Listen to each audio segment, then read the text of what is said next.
Welcome to the Bayesian Conspiracy. I'm Eneasz Brodsky. I'm Steven Zuber. And I'm Matt Freeman. Matt Freeman, welcome back. I think you are now the guest we've had on most often, and also probably the awesomest guest, so it works out. Awesomeness and how often you're on are directly correlated. Well, I'll just have to keep showing up then. That's Thank right. you. No problem. We were talking in the Discord after the FTX collapse with Sam Bankman-Fried about how humans don't do decision theory, don't do strict utilitarianism well at all because we're not computers or AI gods, and we just don't have the ability to do that.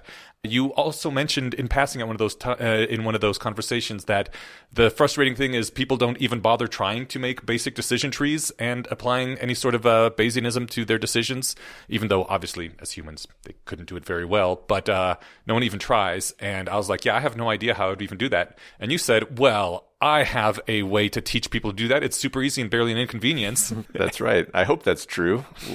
So, I've actually been in the course of the Guild of the Rose. My focus area in the courses that I teach with the Guild has been what I'm calling practical decision theory.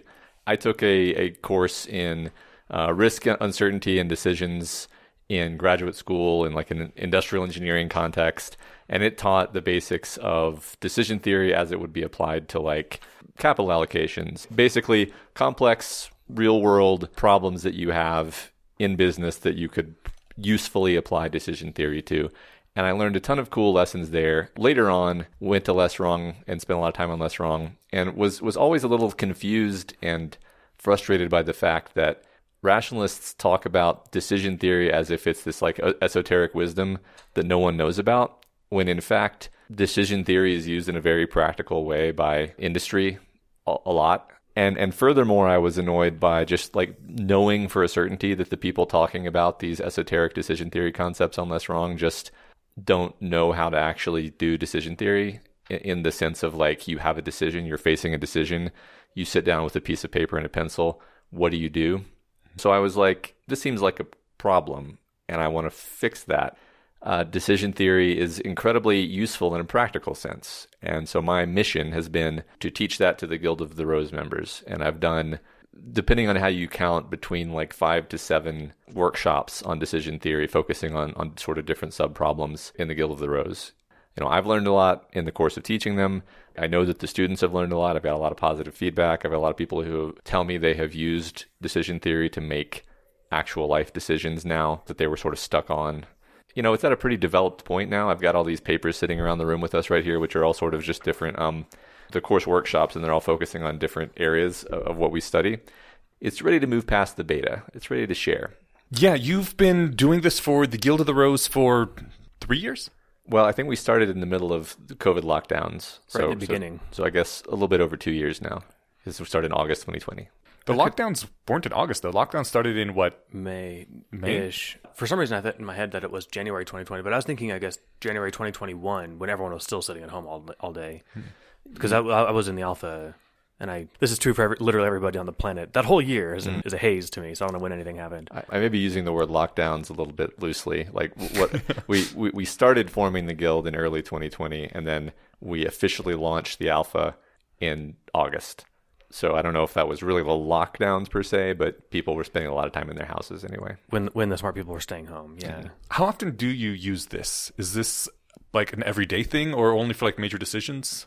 Definitely for major decisions. This is a really good question, actually. I always try to like bounce ideas off of one of my close friends, Michael, for those who know who Michael is. I had the hardest time getting him to understand why one would even give the slightest shit about decision theory, because he was like, I just make decisions. I just do things. Like when would you want this? And the answer to that question is you really only really need it in situations where you're sort of stuck. And that tends to, correlate with major life decisions. Like, am I going to move to this other city for this job opportunity? What major am I going to choose in college? How should I approach this relationship that I'm in? Big things that are emotionally fraught and complex and involve many variables. You feel anxious about it. There's an UG field around it. You don't know how to break it down. Usually what ends up happening to people in their lives is like the clock runs out one way or the other. You have to do something, and so you do something, but it's never, the optimal. And usually we can tell ourselves a story and, retrospectively, like about how, oh yeah, that was the right decision because it turned out well. And it's like, okay, but you would have made any of the outcomes turn out well. Was it the best decision at the time? Probably not, actually. I'm in this picture and I don't like it. Yeah. I was about to say, can we talk after we're done podcasting? I may need some help. Well, similar to Enesh's question, my thought on what questions to ask, which is not, it's related to like when do you use it. I feel like I'm $20 and 20 minutes away from solving a bunch of problems, but I don't know which problems those are. Mm-hmm. This is related to that in that there are probably decisions that like I'm not even aware that I'm on the fence about or something. I need to like train myself to keep an eye open for. Mm-hmm. That seems like a related skill, but kind of like learning martial arts is different than learning when to use martial arts. Yeah. I want to address two things about that. So one, in the guild, we have monthly decision theory workshops. And like half of the decision theory workshop is some new material that I have formulated for that month, which is, last week it was how to do Bayesian updating with like some example problems, because that's a part of understanding probability, which is a part of decision theory. And then in previous weeks, it's basically been like, we're just going to sort of take some fictional problems and we're going to practice breaking them down. But then the second half of the workshop is always find a decision in your life that you're stuck on and resolve it. And it's interesting because it's like, if you ask me right now, what decisions are you stuck on, Matt? I'll be like, well, none. But if you make me sit there and think about it, I'll probably find a couple. And they're usually things where it's like, you don't think of it as a decision you're stuck on. You think about it as it's something I'm procrastinating on. But why are you procrastinating? It's usually, or at least often, because you could do it this way, or you could do it that way, or you could do it this other third way, and you're kind of ambivalent as to which of the ways, and you're like, I'll think about that. Like, I'll think about that is usually a sign of you have a decision to make that is not clear to you. So everybody always has decisions to make that they don't want to make. They just don't know that that's the case. And having the monthly check-in forces the guild members to ask themselves that question, which I think is valuable. Sounds like a good reason to be part of a community such as the Guild of the Rose for exercises like this, in addition to the community and all the learning, but just kind of like the not forced, the strongly encouraged reminder to be like, hey, remember the tools. Mm-hmm. Take a time to introspect this month. Yeah. Community is insanely important. Like an actual community. What if there's drastic unknown aspects to the decision? Like it's just extremely hard to know how some things in the future are going to go. So that's like the perfect situation to build a decision tree. Not even just because it'll give you your answer, it may, but also because the act of building a decision tree forces you to ask yourself a bunch of questions that can be extremely clarifying. And you can find that regardless of whether you end up feeling like, yes, I have now made the decision, I am now sure, you have a lot more clarity than before you built the decision tree. So just one of my classes right here is like the 9 steps of making a decision according to me, because there's a bunch of different ways of approaching this, but when I think about how to teach practical decision theory, it's like, how do you approach these amorphous, uncertain, gut-churningly, emotionally charged decisions? And there really is a pretty general workflow to resolving that. So, the first 2 steps are to list the options that are the possibilities of the things that could happen, and then to list the critical variables, which are basically the uncertainties that you don't actually have any control over. One of the first examples somebody brought to us, which I like it as an example because it's very not emotionally charged, but also sort of understandable that you could be conflicted about it, is a guild member, their decision they wanted to tackle was, should I get a haircut? And they had grown out their hair and it was pretty long, and they were like, so the options are, do I get a haircut or do I let it keep growing like this? And then maybe having asked that question, you say, or I could get it like trimmed and styled and keep it long, right? So then just the act of asking that question causes you to sort of realize, well, maybe there's more than the 2 options that I thought of, right? So that's already productive, and we're only on bullet point 1. Mm-hmm. And then the critical variables are the things that are uncertain. It's like, well, I don't know how it's going to look. It could look bad because my head is weird. It could look bad because the stylist does a bad job. Mm. It could be that I feel like it's going to look great, and then I have buyer's remorse immediately because I miss my long hair. Like there's all these ways that you could feel, and you don't know. And that's the thing, is even something as sort of mundane as getting a haircut, you can feel a lot of complicated amorphous, like, I don't know, I'm worried, right? Yeah. And so just articulating those worries and nailing them down and saying, these are the things that I'm worried about. That's a step that helps you. Mm-hmm. Even just these first 2 steps, we haven't done any numbers, we haven't done any ranking, and you've potentially, if you've just done these first 2 steps, you've already potentially clarified things for yourself, right? And then we move on from there and we start to rank the possible outcomes, and we sort of make a matrix of possible outcomes. We rank the outcomes, we assign utility values to the outcomes, which is your subjective sense of like, okay, I know that I would prefer to have long hair that looks awesome over having short hair that looks bad, but how much do I prefer that? And you're able to sort of quantify these things to yourself in a way that feels consistent, and there are tricks to making it consistent. Can you give us a trick or two? Yeah. So the number one trick, it's hard to explain, but once you've got it, you've got it. It's called the certain equivalent trick.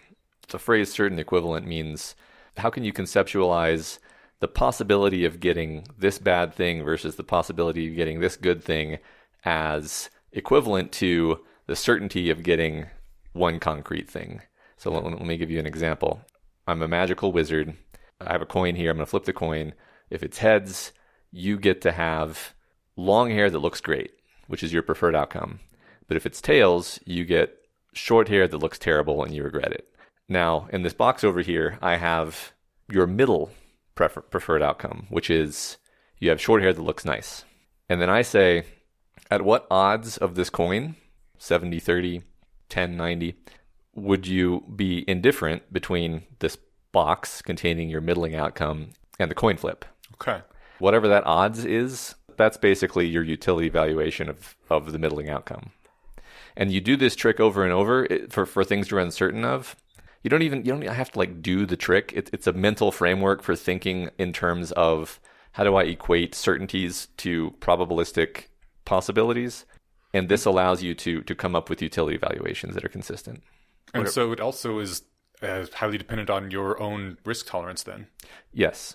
What I really like about the example you gave too was it could have easily been heads you get $1,000, tails you lose $1,000. In this box it's $100. Mm-hmm.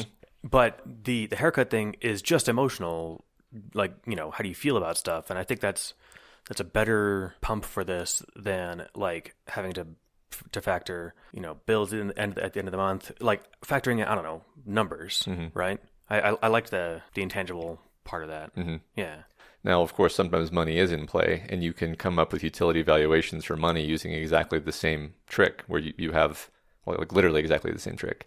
I think every human has nonlinear diminishing returns in money in terms of utility. You'd much prefer to have like a certain $100,000 to a 50-50 shot at $200,000. Like most people would agree to that. And if they don't, then you just make the numbers bigger until they do, right? The nice thing about converting things to utility valuations is that then you can arbitrate between things that are weirdly different from each other, like your happiness in your job versus an amount of money versus how happy you are with where you live. These are like wildly different, like you can like feel them moving around in your body emotionally in different ways, but you nail them down to numbers for the sake of thinking about them clearly. So in that one in particular, one of the things that strikes me as very hard is that you're trying to guess how happy you would be in a different job in the future. And how could you know that necessarily? So that's where the probability comes in when we're talking about the decision tree, is you don't know, but you can usually come up with a probabilistic guess of 60% or what, and it's all based on the gut, obviously. You have no real way of knowing, but you probably have some evidence about yourself and about the world, and you can assign a number to it, and you can kind of kick that number around and ask yourself whether it makes sense. It's fine, but we've sort of smeared together some of the later steps. But, I'm sorry. But, no, it's fine. I didn't want to necessarily trudge through them in order, but the critical thing for me is like once you've built the decision tree, what you just said is super relevant and like a great point, because I think there are some people who have sort of challenged me on the idea of decision trees where they're like, well, how can you know? How can you know, right? Mm. And I would say, look, you build the decision tree, you put in the numbers that make sense to you in terms of the utilities that feel right and the probabilities that feel right, and you do the calculation, and the calculation tells you, yes, the calculation says you need to move across the country to take the internship in New York City and abandon your girlfriend. And then you feel, oh God, no. And then you realize, okay, well, I've done something wrong. One of these numbers is wrong. Maybe I haven't been honest with myself about how bad of an outcome it would be to abandon my girlfriend. Maybe I haven't been honest with myself about the probability that I'll be super happy in this internship in New York City. I'm not making this up, obviously. You're almost using the tree as a tool to communicate with yourself. Did you end up going to New York or staying with your girlfriend? In my scenario where I actually used the decision tree to make a decision, it was the actual decision was, do I stay in the town where I'm working on my PhD, or do I move across the country to be with my girlfriend? And I did actually end up moving across the country to be with my girlfriend. I was literally taking the course at the time, the decision theory course. So like it was very like, well, I might as well try to use this since I'm stuck in this fiendishly complex and emotionally fraught decision. I'll see if there's anything to this. And so you did have the feeling of, oh God, no, when you first did the numbers, and you were like, so I've weighed these things incorrectly? This was like 15 years ago, but my recollection is basically feeling like, making the tree and realizing that the calculation didn't reflect what I felt, right? And then you modify things.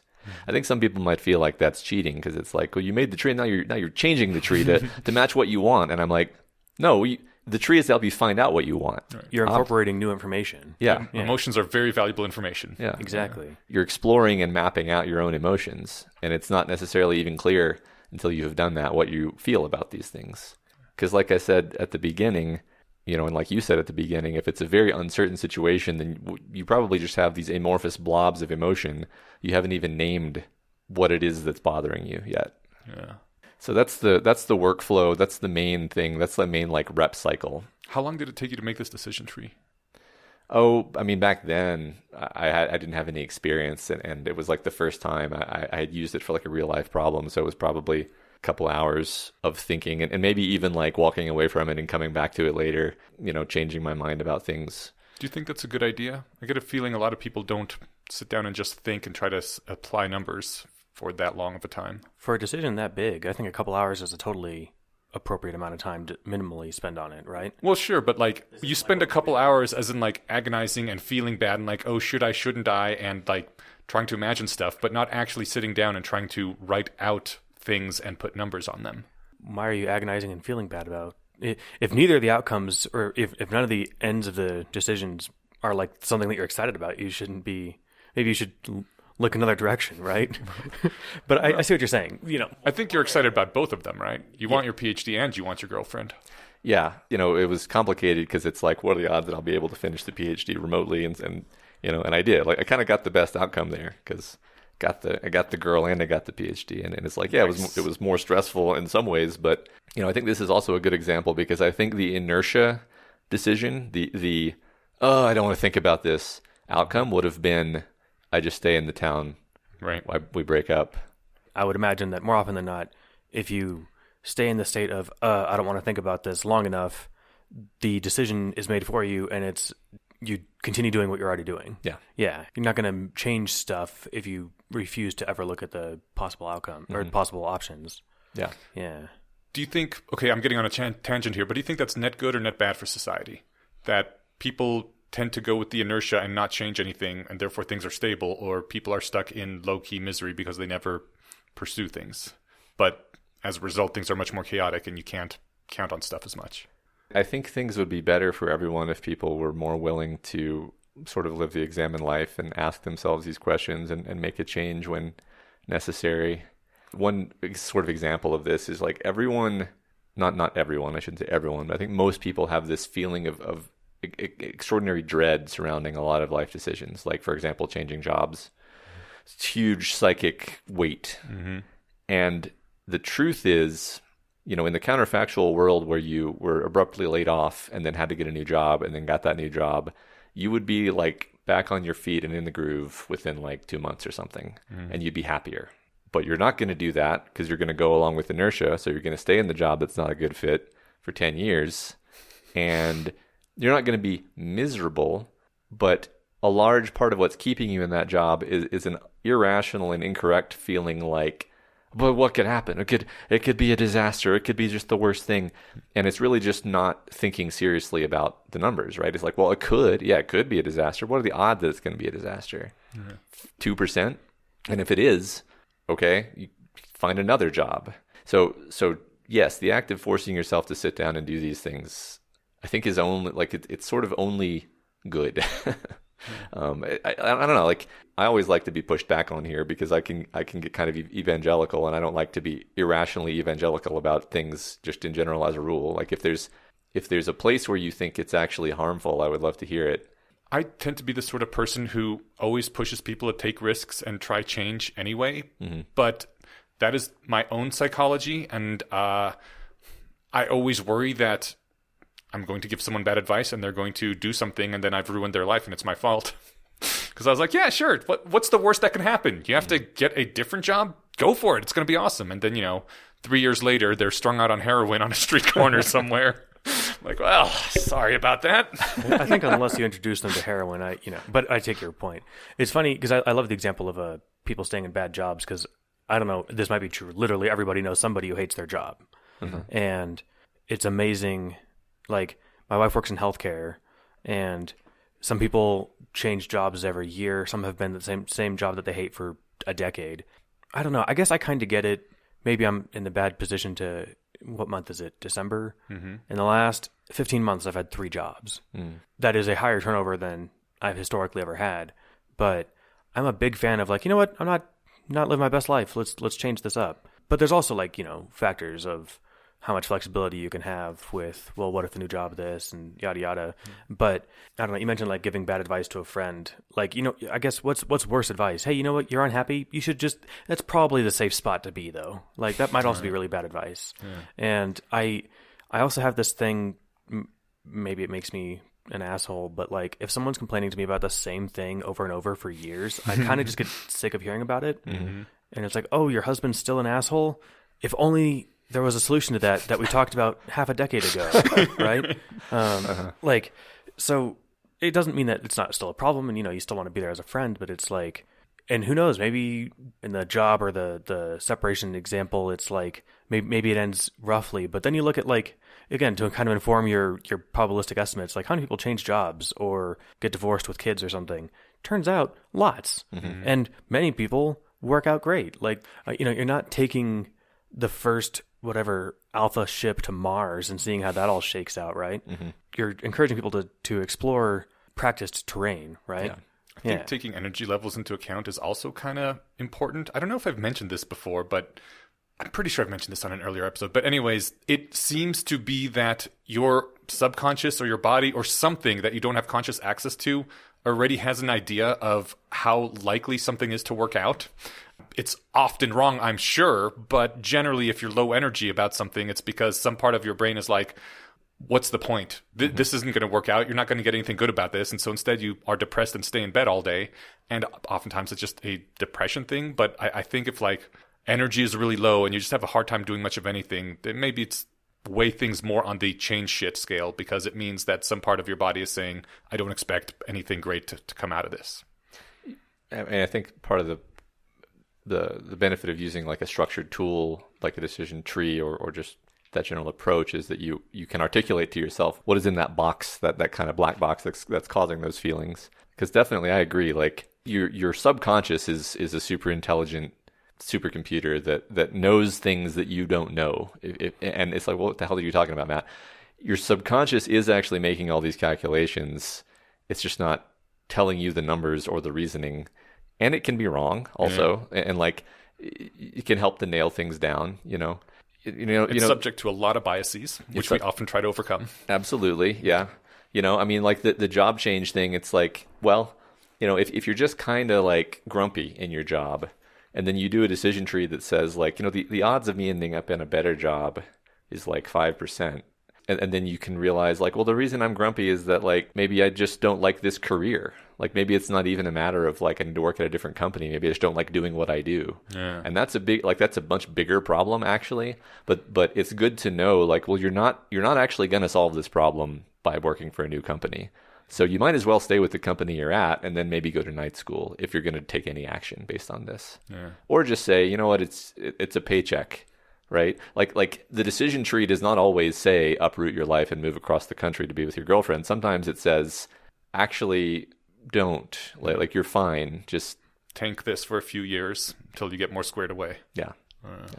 And, you can change what factors about it you can or something.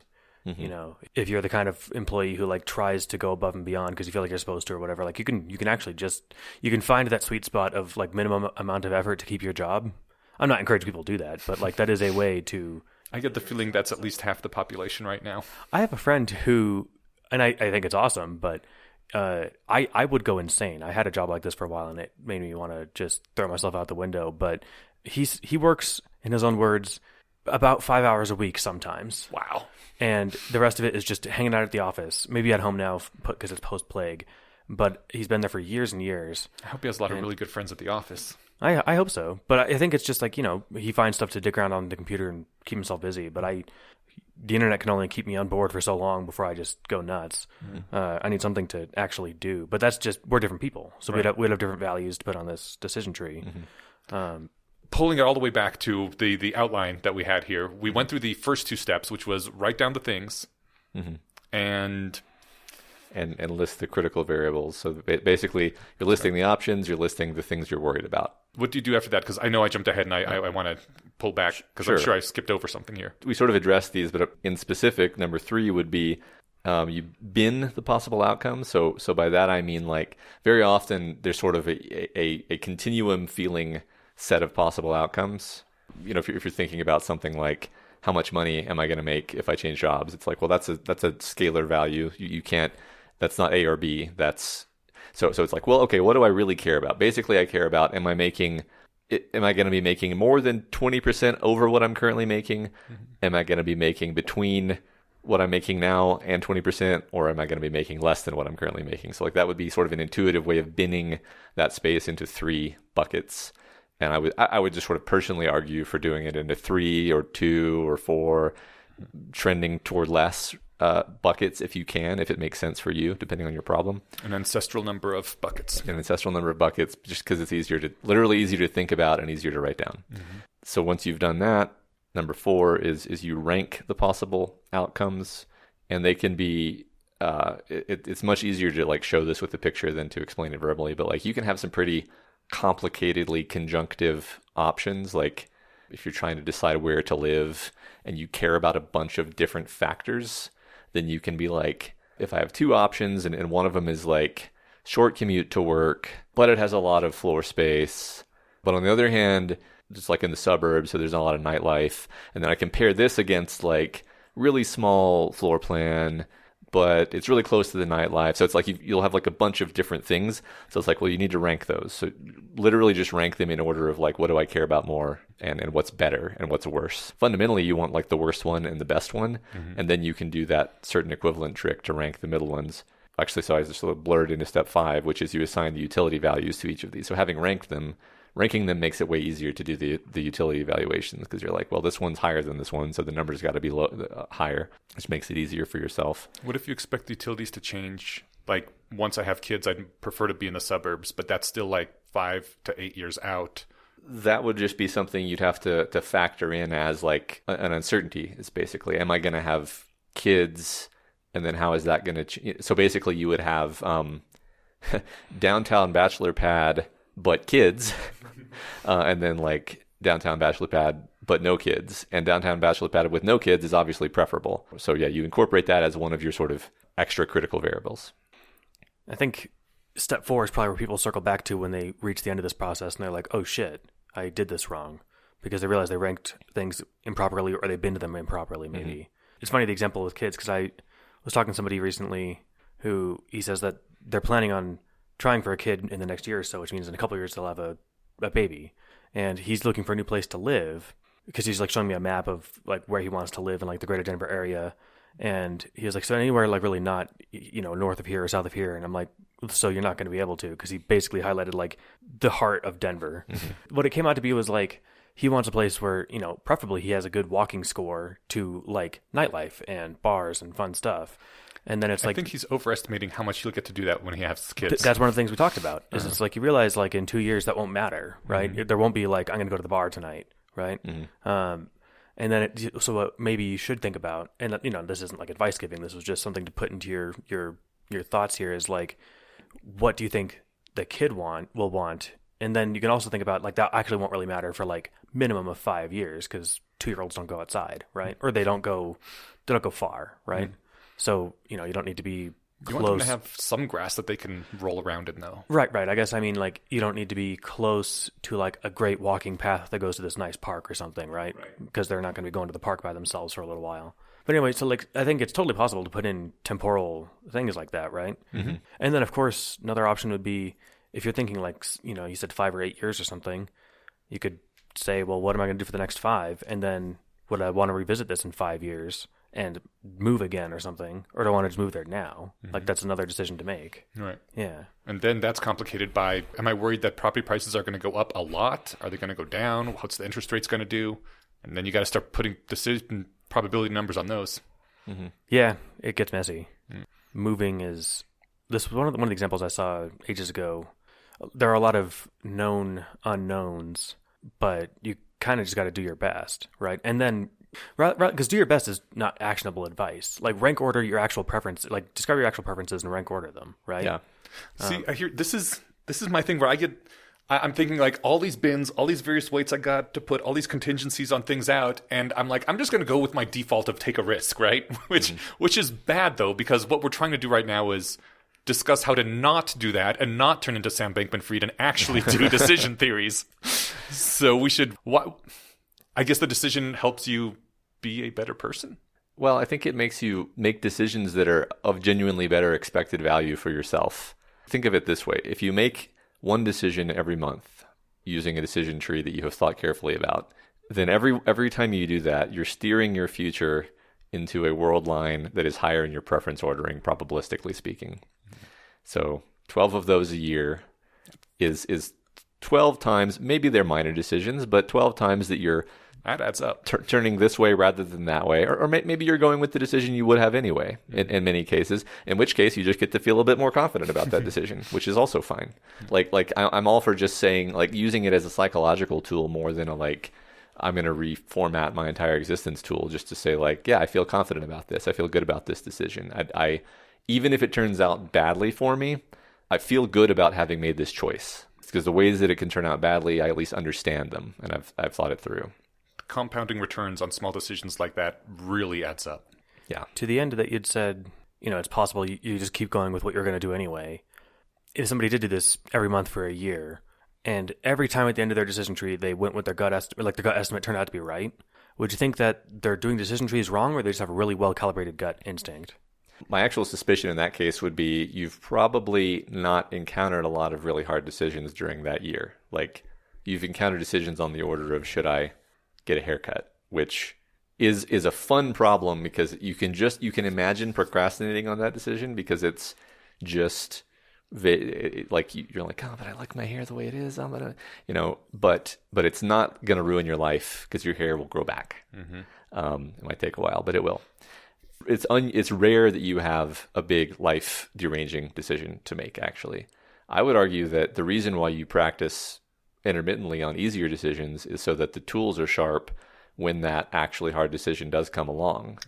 Because everything you just described about having, again, I want to keep returning to it because I think it's like a great question. Like, what do you do if it's just unclear and you just aren't sure about what like the problem is? It's like, well, if you've continually practiced the steps of listing the options, listing the critical variables, binning them, then it's like, well, you just know how to do that. You just do it, and you can do it quickly, and you can do it reliably, and you can do it without too much iteration. Iteration is always going to be part of it, right? Because like you can imagine doing the job change calculation, and then like the first time you just do the binning wrong. Like you say, well, I won't be happy. I won't be happy unless I'm making twice what I'm making right now. And it's like, okay, well, maybe that's completely ridiculous and unrealistic. And so you have to come back and you have to change that, and you have to change all your utility values and your probabilities because you were being silly. But maybe that silliness, like you need to know that you were being silly. You need to say out loud, oh, I'm kind of being silly about my expectations. So it's all part of the loop. So the next step step 6 would be to actually build the structure of the decision tree. And the decision tree, I've never found a way to explain this like without a visual aid. Okay. But basically, each of the so we have our 4 bins, and we have the utility of each one in a number format. How do you do the number format real quick? Like, is it out of 100, you split it up among the 4? That's a great question. So by default, what I do is my least preferred option, I give a 0, and my most preferred option, I give 100. Okay. And then all the others fall between them in a way that satisfies my intuition. Okay, cool. And because it literally is just a number for the purpose of comparing with the other options. There's no objective meaning to the number. So you're not going to multiply anything by these then? Well, you are, but only insofar as you're going to come up with a probability weighted utility. If you multiply anything by 0, it's going to end up being 0 still, though, right? Yes, but that's fine because you're scaling the preferences. So if it's 0 times 2%, then I see what you're saying, but it ends up not being a problem just because that's going to be your worst option, and that's all you want to know. Okay. Right. You don't want What's your worst the worst option. option? Yeah. It's there to have a floor for where the other ones can be above that. Gotcha. Another way of saying this is that if you scaled it from 10 to 100 and you did all the calculations, what the best choice is would not change. Okay. Yeah. All right. So we got a number between 1 and 100 for all the bins, and now we're putting a probability on each one? Yes, exactly. So your tree has each of the forks in the tree, or the branching points, is one of your uncertainties. Is the haircut going to look good, or is it going to look bad, right? That kind of thing. And then you say, okay, 30% it's going to look good, 70% it's going to look bad, or what, you sign those numbers. And so you've got, the way they're typically drawn is the root of the tree. The trunk, you could say, is to the left. The branches branch out toward the right. And at the terminus of each branch, or the leaf, you could say, is one of your outcomes. And I like to write it down where the outcomes are from top to bottom, their best to worst. And then at each of the forking points is your A or B uncertainty. And then you put the numbers there, and then you multiply from leaf to root to get your probability weighted utility, aka your utility in expectation, or your expectation value for that branching line. And then you end up with, in the end, summing up your expected utility for each of your different options that you have in front of you. And one of them will be the highest, and then you say, well, that's the best choice. I broke these down really granularly. So actually, step 7 is assign the probabilities to the tree branches. Step 8 is you calculate the expected value for each option. So we just kind of went through those quickly. Assigning the probabilities, though, okay, I don't want to say that's the hardest part, because maybe just deciding what the utilities are is the hardest part, but that seems like the most fraught with possible error, where you just don't know. Like, if you say 70% chance bad haircut, 30% chance good haircut, where would you have gotten that number from? Everyone take a shot every time someone says, where do priors come from? The only answer has to be, if it's something you really have no data on, then it just has to be your intuition, your gut. If it's something you can potentially get data on, then you can look up, like, how often are people happier when they change jobs or whatever, just as a base rate. And then maybe you can even nudge that base rate based on, like, specific things you feel about your own situation. How often do people doing this end up using heroin, and how often are they productive members of society after 3 years? Yeah. Okay. I do want to acknowledge that the act of coming up with your utility evaluations and the act of coming up with your probabilities is a inescapably subjective assessment that you are making based on your model of the world and your knowledge. And so, yeah, you could make a mistake. You could be just totally wrong about something. But no one's better equipped to make these estimates than you are, right? I'm just imagining making a decision tree for someone else and assigning values to, like, the various branches, whether or not they should change jobs. Mm-hmm. And it's like, I can't tell you how important, like, knowing, being friends with your coworkers is. Mm-hmm. Like, I have no idea, right? Only so if you're wrong about that, you're at least the most right as anyone could be, mm-hmm. right? Yeah, and also you're not going to make a worse decision than you would have made just not making a decision tree. You were equally wrong about that thing before making the decision tree. Yeah. And one additional nice thing about making them collaboratively with your guild members is that you, at the end of making it, you show them to the other guild members. That's part of the practice, is everyone shows them. And if I said, I'm going to get a job working at McDonald's and make $300,000 a year, then somebody else in the session can say, no, you're not. That articulated point of wrongness was not clear until you wrote that down. And so a decision tree, in a business context, especially, one of the values of making decision trees is literally communication. Like, let's say that you're a structural engineer and I'm a concrete specialist, and Stephen is a environmental impact regulator. We're going to make a decision tree for like how to make some decision about this building that we're constructing. Well, we all know very different things. We're all privy to very different parts of the problem. And so if one of us puts some number on the board, then the others can be like, that's definitely optimistic. And so you're collaboratively building a decision tree in that case, and it's less about your subjective assessment, and it's more about, well, we are trying to use this as a structure to externalize a decision process and come up with the best numbers that we can come up with. Do you think everyone should share a decision tree with at least one other person after they make one? It's probably a good idea. I mean, I realize some of them are really personal, but hopefully everyone has at least one person they can share something extremely personal with. Yeah, so, I find that for any of these types of decisions where it's like fraught enough that you would bother making a decision tree, it's probably something that you have sort of tapped your personal friend network for anyway. That's what I do. Like, whenever I'm facing something like this, I talk it through with my friends, and it's like, well, it's a little nerdy and rationalisty to be like, okay, I made this decision tree. Could you look over it? But can't hurt, right?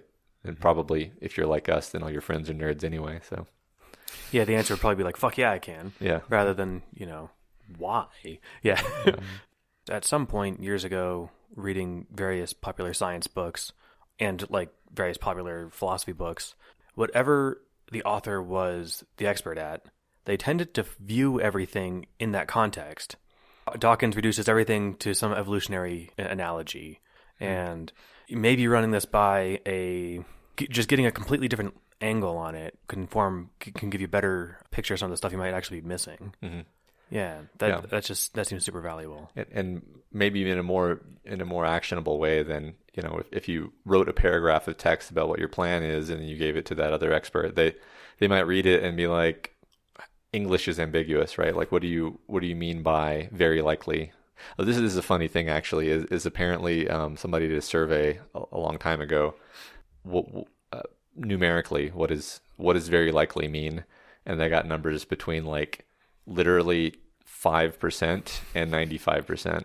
Who's answering 5 on very likely? Even the word proved has this massive range where it's like 30% at the low end. It's like proved means 30%. And it's interesting because like in some industries, words like proved, it's sort of a term of art, actually. It doesn't mean what you mean colloquially. It means like it's proved enough that I'm willing to put money on it and feel some degree of confidence. But that's not what a mathematician means when the mathematician says proved. So that's that's yet another reason why, as sort of nerdy as it is, you want to actually try to put numbers on things, even if they're subjective gut numbers. Still, me telling you 30% likely, it is just better communication than saying, yeah, it's pretty likely. I think you persuaded me, because last week we did the sequence posts and we were talking about infinite certainty, I think was one of them, and how scientists should start saying, I'm not infinitely certain, rather than I'm not certain, or whatever. And you and I we were talking about, well, I'm certain in the sense that we both know what I mean, that like the sun's going to rise tomorrow or whatever. I feel like I should start just saying numbers, at least to the right group, right? Maybe even not. Like, I guess what's the right group could just be everybody, because holidays are coming up, there's commutes involved. Like, hey, what time do you think you'll be able to be here? Well, I'm pretty sure I could be there by noon. And, does my mom hear 99% or 10%? Yeah. I should probably just throw a number right there, right? Yeah. It seems like that could save a lot of misunderstandings. Well, until you hit the point where it's like, hey, you said you were 90% sure you'd be here on time. It's like, yeah, but you don't know what 10%, that doesn't mean it'll happen, right? Yeah. Like the classic Nate Silver prediction thing, right? Where it's like, you said there was, 80% chance. It's like, yeah, that means there's 20% chance it wasn't. Yeah. But anyway, I like that. I think thinking that way is just a good tool for being more punctual and avoiding the planning fallacy in general, because the automatic human punctuality algorithm is something like, how long will it take me to get there? Probably 15 minutes. Okay, I'll leave 15 minutes beforehand. And it's like, okay, but that was the median. That was like your gut median guess. If you don't care about being late, then fine. If you really don't want to be late, maybe leave 20, 25, 30 minutes, right? Like, how much do you care? Is it a job interview that you really don't want to be late for? What are the odds that there's traffic? 60% odds that there's traffic implies that probably I should leave well earlier than that, right?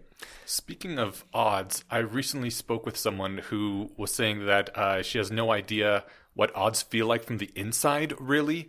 And so I tried to compare it to something like, well, a 15% chance is pretty close to like rolling a 6 on a 6-sided die if you're doing that. And so what does that feel like? She was like, I don't have a fucking clue. I don't play board games.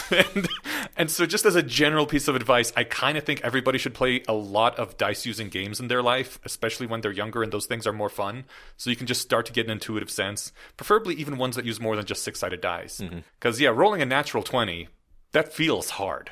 And that's a 5% chance. Yeah. No, that's a great point. Having a gut level sense of what these things feel like is actually part. So we did these exercises in one of the classes. We did various calibration exercises. There's a few different ones online. They all have pros and cons, but doing some of it is better than doing none of it. What I actually made people do for the first sort of iteration back in the alpha was I said we're going to make one metaculous prediction every day. And that's not quite the same as like the calibration game, because the nice thing about the calibration game is you actually get the answer immediately.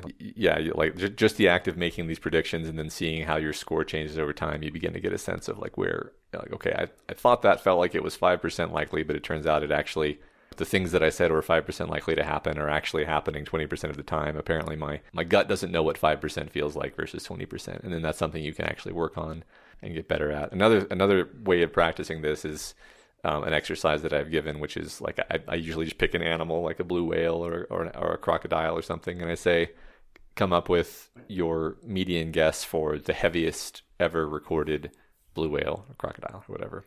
You're probably going to be off one way or the other, and then like, well, how much are you off and how confident were you? And you can kind of sharpen your feelings about things that way. I just had a brain spark talking about numbers and animals. I'm not sure if you guys have been reading the Astral Codex lately, but if you have, then don't answer this. If you have not, I was wondering, both of you, do you think an ant is bigger than 256,000 or smaller? 256,000 what? Doesn't matter. Just the number. I'm going to say it's 1/256,000th. So you're saying an ant is smaller than 256,000? I think it's 1. Okay. I think it's bigger. Oh, do you?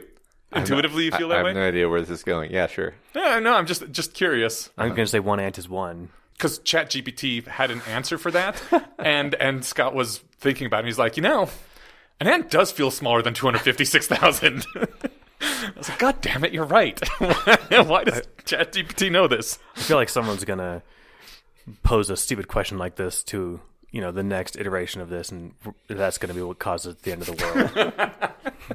We will get to that in about, 5-10 minutes.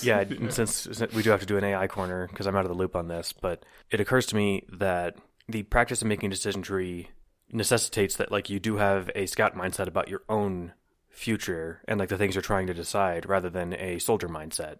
If you pre-committed, all right, I'm going to move at the end of the summer to do the thing that everyone in the movies does, to go to New York and become a journalist or whatever, right? Mm-hmm. If you've already decided that, you're going to soldier through that, even to every counter-argument that your well-intentioned friends and family might make or something. And there's no way you'll make a decision tree, at least not a fair one, because you'll be like, oh yes, this will totally happen, that'll totally happen, my expected outcome is 100% happiness, right? So I think it does require an openness to maybe the thing I thought would work out isn't actually realistic or something, right? That makes me wonder if you think this is a thing that is more specific to liberal circles. Because I just recently had someone point out to me that to model like what conservatives think is good in a more correct way than I was modeling it before is, does it increase or reduce expected variance of outcomes? Because the conservative mindset is more like things that reduce variance in outcomes, especially for your offspring, are good, and things that increase variance are bad.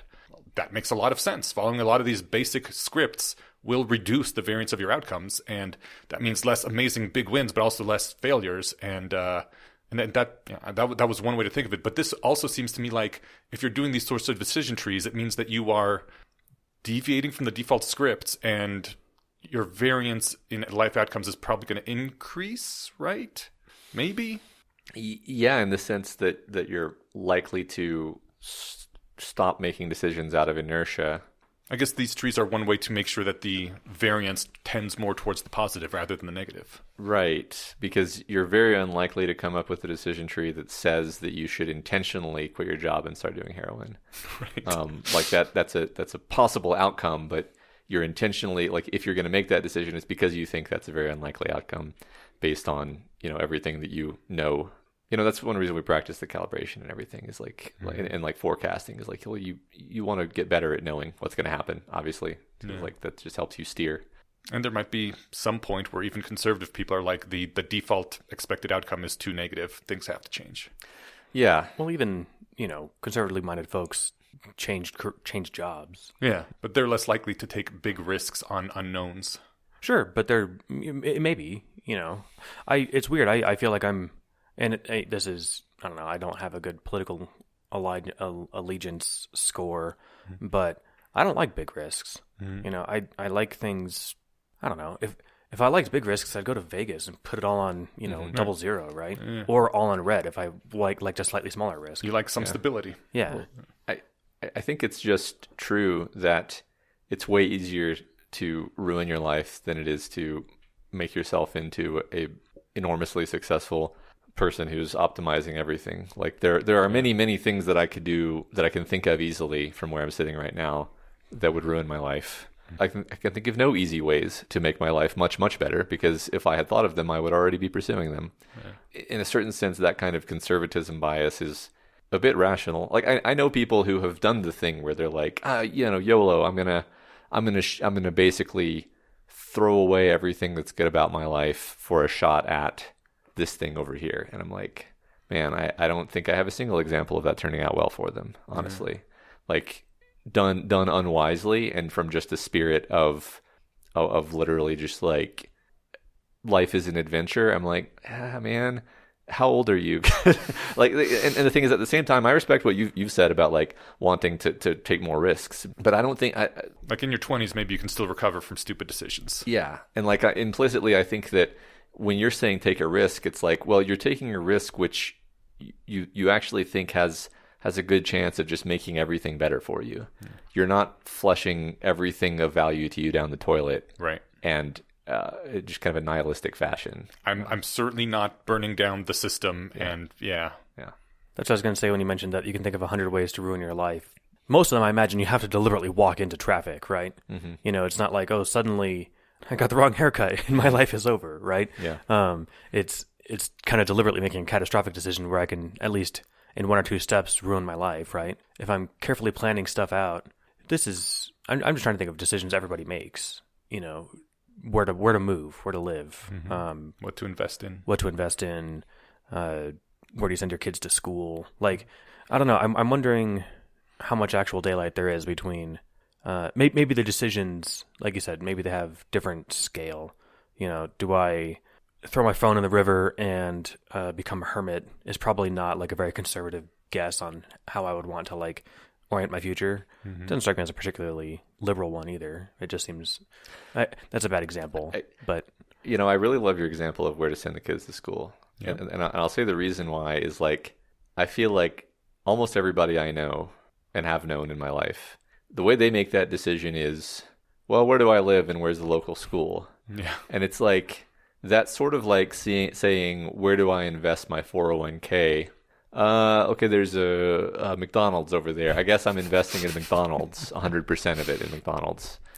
And it's like, okay, that's a pretty high variance choice to just go with whatever's nearby and then go with that 100%, which is basically what people are doing with the schools. Like, I care about this a lot because I'm like, I literally mean like you're investing in your children's emotional health, intellectual development, the friends they have, how happy they are with you, and how seriously you took them as a thinking, sentient being by sending them to some shithole school that you just happen to live near versus carefully choosing what you thought would be good for them.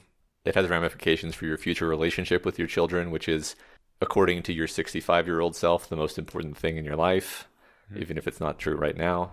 So yeah, like that's the kind of thing where it's not even clear to you at the time that it's an important decision, but it's actually has like enormous consequences.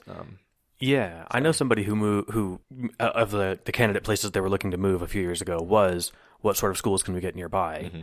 That is, I think, the number one driver of property prices in America. Probably that, maybe metropolitan areas, proximity to downtown. Yeah, but on a local level, like if you're already in the greater Denver area, what determines where you're going to live is how much you can afford to pay for a nice school district. I'll take your word for it. Yeah, it's just what I like about it is that it seems all too often the people just take the default. Well, this is what people are doing, and like I said earlier, I was talking to a friend who said they're thinking about planning to have a kid in the next couple of years, and the first thing I said was, I love that you said thinking about, because most people don't do that. They just, it's, oh, this happened, which, that's not necessarily a bad thing, but it's always nice when you can plan for a gigantic life change rather than just have it happen to you, right? Yeah. If you plan to move, it's a lot easier than just like suddenly your house was underwater and now you're moving whether you like to or not. So, yeah. We were on number 7, right? Well, we kind of blurred, and it's fine that we blurred things, because the point of making it a list of 9 bullet points is that I'm like breaking things down very granularly in ways where when I do this now, I just kind of, sometimes I'll just do it in my head, and because sometimes you just do it in your head and you're like, yeah, okay, I know what I want, and then you just do it, right? It's only when you're really unsure that you need to go through all the steps. But basically, 7 was you assign the tree, the probabilities to the tree branches after you've written down the structure. 8 is you calculate the expected value of each option by doing the multiplication from tree to root. And then the option with the highest EV is the best option. And then step 9 is something we've talked about a bit, which is you look at that and you say, does that seem right? Does that feel right? If not, like, why not? Like where did I make a mistake in terms of my utility evaluations or in terms of my probabilities that is causing me to feel this dissonance? And even just answering that question can make the whole exercise worth it, because it's like, what's the point of the exercise? Is it to come up with the best decision, or is it to understand why this is a hard decision for you? I mean, kind of both, I think. But at the very least, by enumerating the options and assigning how much you care about the probabilistic outcomes, you've at least forced yourself to think about a problem that you might not have bothered putting that much effort into, right? And I think you said that at the beginning, but I'm thinking about like the send your kid to school example. Like if you're at the beginning of your first iteration to the tree, you're like, best school, that's the most important. And then you run through it and then you actually look at like property values. You're like, okay, so I will retire with nothing, and they're on their own for, buying their first car and going to school and, college or whatever. Or literally the second best school, I can retire with $2 million and they get to go to college or something, right? So then $2 million is the cost of a burger in the future. Right. But then suddenly you realize, like, okay, maybe the best school ever actually isn't all that important, because the stuff we can get with the rest of it. A good example, my sister, when she had her first kid, she called me. This is before I was aware of Brian Kaplan's work about like how basically your kids are who they're going to be, and unless you deliberately fuck them up on purpose. She had a daycare for her. I don't know, maybe she was 2 years old at the time. Her daughter, and she called me and she was worried that the daycare runner was parking her kid in front of a TV for like 6 hours a day. And she's like, we don't have her do screen time at home. I feel like it's not good for her brain. And then I was thinking about it, but the next day, like the daycare that I know that doesn't do that is like 2 or 3 times as much. And it amounted to being something like, I want to say a couple $1,000s a month or something. Like it was significant. Then I was like, well, just think about it this way. Like, a couple ways. You and I watched TV a lot growing up and we turned out okay. But also $2,000 a year or a month for 3 years or whatever, she's just going to preschool. That pays for a lot of therapy, assuming she needs any to recuperate from having watched television, right? So as long as they're not, parking her in front of like watching I watched enough like shit that I shouldn't have seen as a kid that I'm surprised I didn't turn out more screwed up. Like I saw. This assumes therapy can repair things. Yeah, but I mean, but it was more just kind of like the intuition of like, think about what good you could do. So let's say she had a daycare, like how much damage do you think actually being in front of the TV is doing versus how much good do you think it'll be to be able to like send her to college, right? Yeah. So it wasn't just therapy, but it was like the idea of being able to give her a down payment for her first home. Yeah. Do you think that would give her more like a bigger step in life versus not watching TV as a toddler? I'm not sure, but that now at least you're maybe thinking of those things in a way that you hadn't thought of them before. Or maybe even more sort of proximally, like can you afford to go to the Children's Museum or the Natural History Museum or the zoo like every weekend. Because if you can afford to, it's literally $2,000 a month. You could afford to do so much fun stuff on the weekends, which the child would find enriching and delightful and fun, and you would build memories. And the cost is, oh no, they have to watch TV, which, like you said, we all did. So, I wish I thought of that, because that would have been a good way to put it. I like that better than the therapy or college examples. I imagine that kids also get bored of TV and start wandering off and doing other things and playing with kids, but I don't know. I haven't been a kid since, back when TV was still bad. Maybe that's not the case now. I don't remember being little enough to where I couldn't leave the room if someone had the TV on or something, right? Yeah. But, I imagine they're parking, it's got to be Sesame Street or whatever kids are watching these days, right? I don't know. I watched, I remember I would have been 6, and I remember that, it doesn't matter, but I know that was roughly the age I was at, because I watched the Chucky movies. The movie Arachnophobia I saw 3 or 4 times on TV. I really shouldn't have seen that movie. No, I mean, I don't like spiders, and it's probably contributed to that, or at least made it worse. So But on the plus side, you can kill the spiders, so you're okay. Yeah, sure. But I mean, it's I guess what I'm saying is I saw basically, this is all stuff that was on TV, right? But you can put stuff that 6-year-olds shouldn't see on TV. But I have a job, and I'm not that terrified of dolls or impending spider invasions or whatever, right? So I think it shook out all right. Yeah. Yeah. I think kids are pretty resilient. So I got 3 questions. Okay. All right. The first one being, we have looked at the first page of the first pile of printouts you have, and there are 4 piles of printouts. So I'm assuming that what we have talked about now is basically the beginning course, the broad overview, and there's a lot more to learn. Well, I would say that the art of building a decision tree is something that you can drill down extremely far on any part of this, right? You can spend the whole class talking about choosing your probabilities.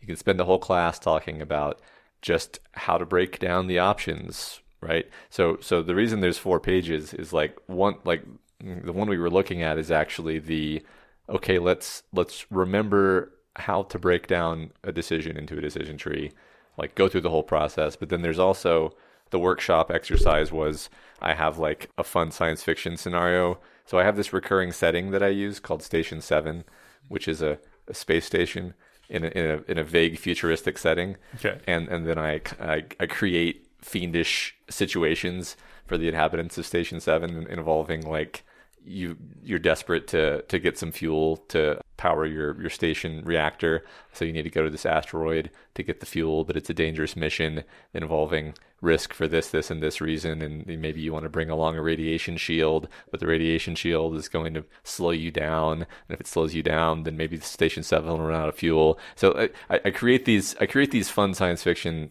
scenarios, which people seem to enjoy so far, to make it more engaging than just every week being about should you get a haircut. It makes it feel a little bit more like a role-playing game. So that's what a couple of these are. I was thinking of Oregon Trail when you were laying this out. Do you go hunting? You might get, bit by a snake or something, right? But if you don't, you'll starve. Yeah. Do you fjord the river, or do you look for? I remember all those decisions. Yeah.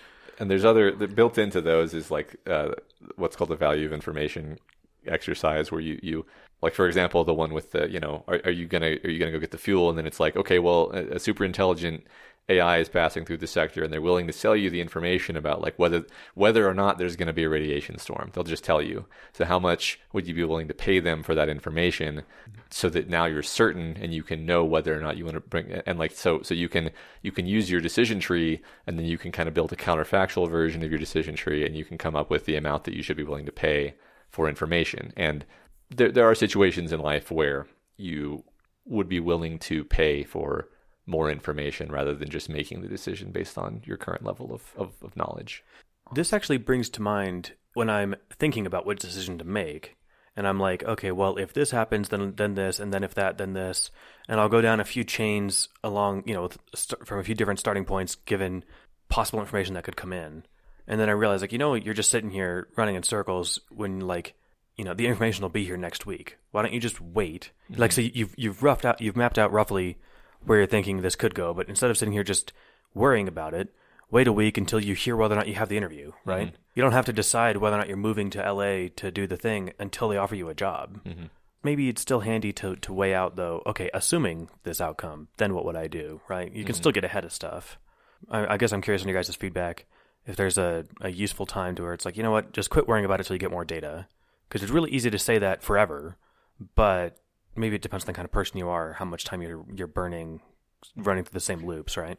Yeah, I guess for me personally, like if there's something I'm losing sleep over and like I'm supposed to be having quality time with the kids, but I'm actually just ruminating on this thing, then like that to me is a sign that I need to sort of bring this into my system too and break it down. And sometimes it doesn't even help, but usually it does. You know, sometimes you're just like, this is just so scary, right? That you're just not gonna be able to stop thinking about it until. But very often that's because you're like waiting for something that you have no control over, which is just a situation that humans are bad at dealing with in general. And I don't think this is necessarily a magic tool that's going to resolve that problem for you. Solid answer. Thoughts, additions, No. pass? Well, no, not really. All right, Yeah. right on. We don't even have to talk about this, but I was the context of this coming up in the Discord was complaining about utilitarians and Sam Bankman-Fried and everything. That was going to be my second question. So Okay. this is perfect. Okay. Did you have a particular way of asking that you wanted to frame it? Let's see how you were going to frame it. Maybe that'll be Okay. better. So basically, like those who are EAs or have thought about utilitarianism will maybe by this point in the conversation be like, you keep using utility, but it's in such a different way than I'm used to hearing it, right? Because when I say utility, every time I mean your subjective first-person assessment of the value relative to other things you care about. Not quality-adjusted life years. Not quality-adjusted life years. And utilitarianism, as it is used on Less Wrong and EA Forum, etc., is very often they are doing some kind of attempt at like objective utility. For the entire human race and possibly the entire human race for all of perpetuity. Yeah. And to me, I'm like, that just makes you into Ozymandias from Watchmen. Okay, you say that, but I'm still not sure he wasn't the hero. And that's so my honest rejoinder is like, that's fine, but that's because of your own personal subjective assessment of the situation and the outcomes. That's not because any of us can have a God level view of what another human life is actually worth. Right. So like the way I think about this stuff is like what sounds cold blooded, but what is actually the way humans are, and I don't think you can even escape from it, which is I care about me and mine the most, and then I care about the people slightly outside of that circle, and then I care less about the people slightly outside of that circle, and then I care somewhat about the people way outside of that circle. And pretending that's not true, and pretending you care just as much about someone who you're getting a malaria net to as you care about your own, romantic partner, you're just lying to yourself, and you're making a psychological mistake. You're privileging like this sort of narrative about yourself as a kind of heroic, selfless actor in the world over everything else that is actually salient to you in your life. And you can kind of get by making this mistake if you're just, say, using it to allocate a few $1,000s a year and you can afford to spend the money and so forth. But if you start allocating other people's $9 billion, then you are now a villain. And honestly, I don't even believe that Bankman-Fried was acting in good faith, personally. I think that he's a con artist. But to me, I'm just like, I have nothing against giving, lots of money to foreign people in need. But it's do that because that's what you've decided you care about, not because somebody has like convinced you with rhetorical flourish that, using an analogy to a child drowning in a pond and then sort of jujitsuing you into agreeing that you're obligated to give away your money. It's like, you don't really believe that and you feel really weird about it. And I know that you do. So just be honest. Like, am I off base? Like, am I being a weirdo here? No, you're spot on and I love it. The fun thing about the child in the pond analogy is that like, until you're sacrificing something of comparable moral worth to that kid's life, you're not sacrificing, you're being a selfish monster by the analogy, right? Mm-hmm. So, if it's your shoes, your $1,000 cell phone, whatever, it's like, that's a child, you psychopath. Your car, right? Your house, right? Everything that you have worked to build over the last 30 years. I mean, so at some point you might be able to like tip that and say, well, look, I need to have a house if I'm going to keep living long enough to pull more kids out of the lake or something. Really? You expect there's going to be so many more kids you're going to be pulling out of lakes in your future? I mean, there's a lot of kids in lakes with this analogy of giving to effective charities, right? I completely agree with you, but then every now and then people keep bringing it back to things like, well, if you have $10,000 to allocate in a hospital, you should allocate it to saving 10 people as opposed to saving one person that needs a $10,000 surgery, or 10 people that need $1,000 surgeries. I'm like, okay, I guess that's true. And they're like, and thus that extrapolates to it's better to steal $9 billion and risk it on something that has great expected utility. I'm like, I see how the mathematics works there, but I don't believe you. Yeah. Well, and there's a jump where it's your money in the first analogy and someone else's money in the second. Like, it's true too. But the other thing, and this is what I was thinking if they were good people, they would give those $10,000 to save those 10 people, right? I'm going to table that for a second while I remember my other point, which was like giving money to charity and stuff is great. I don't know why I'm hemming and hawing about it. I give money to charity, and I never think about it. Mm-hmm. It does nothing for my. It's a blip on my happiness scale, which is a bummer because if we were calibrated the way that if we were calibrated differently, it might actually make me really happy, right? Mm-hmm. But as it is, But it makes you very happy to buy a book for your niece. Well, exactly. That's the thing, right? So it's of course, your money will go further in the third world buying cheap medicine for people who need it. Or can you imagine getting, the look on your kid's face when you give them a Nintendo Switch? And it's not because you're selfish. It's because you're a human. Mm-hmm. And I think you need to be human first. Yeah. And then when you've satisfied that, then you can start looking around, right? Yeah. But the other way to spin this, what I was trying to think of before, your circle of care, how it expands out in cases of when you have more slack and more ability to spread that kind of flourishing. Conversely, when things are more and more of an emergency, those things are the first to go, the people further out, right? Mm-hmm. And at some point, it's okay, look, the building's on fire. I'm going to start elbowing past people, right? Because I've got my kid in my arms. I will kill all of you to get out of this building, right? Mm-hmm. Just violently getting past them to save your own stuff. I don't know. To anyone who would say, nope, I would stand and hold my baby because if we were in the line, we'd be a little slower, exiting down the fire escape or whatever. So I wouldn't want to slow those other people down. Anyone who says they would do that, I think you're right, is just lying. Or I think they might be psychologically damaged, right? Well, I remember the club fire that killed 100 people 10 years ago. If those people, instead of trying to rush the door and all getting jammed and preventing anyone from escaping, had gone out more sedately, it would have been maybe 5 people, Right. And I don't mean that this is, for some reason, in elementary school, there's a lot of emphasis on being on fire or being near fire. Everyone remember Stop, Drop, and Roll from school? Oh, yeah. It's we're going to be on fire all the time. Or all the fire drills we did where you quietly and orderly exit the building. Luckily, that's never come up in real life, but... That is the correct way to get out of a building. That is the correct way to get out of a building, and I think it was drilled into us. And I think that... But you're just saying that you wouldn't do that, and that people who do that are monsters. I was saying that if your reasoning for that was because, well, I'll be a little slower because I'm burdened by carrying my child, so I'm going to let everyone else go first. Well, you don't let them go first, but you still are orderly. You shouldn't elbow your way out. No, I mean, whatever. The walls are coming down. People are, now you're in the last 5 who are going to die, right? So I torture the analogy, however, but I was saying that, what I was trying to get across is it makes sense to privilege you and yours over other people when needed, even if you being at the front of the line with your kid means that 3 more people are going to die than would have. It's somehow I can live with that because my kid didn't die in the fire, right? Yeah, I don't have kids, but I'm assuming that's the thinking. Yeah, I mean, I think the reason it's hard to come up with these analogies and so forth is because the world rarely, if ever, looks like this, and also there's other sort of what I can only refer to as nth order considerations that also matter in a consequentialist framework, but that are impossible to put a number to. What kind of world do you want to live in? Okay, here's another analogy that probably is going to not connect because analogies never work for this. But in the military, you never leave a man behind. Mm. Is that literally never? Okay, but the odds of more men dying in our attempt to rescue that one private are very high, but we're still going to do it. Why? The net utility is negative. We're going to lose so many men. Why would we do this? Well, maybe that's just the military we want. Maybe let's pretend that we're in the military for the sake of the argument and say, maybe we want to know that if we are the one left behind, our brothers will come for us. Mm-hmm.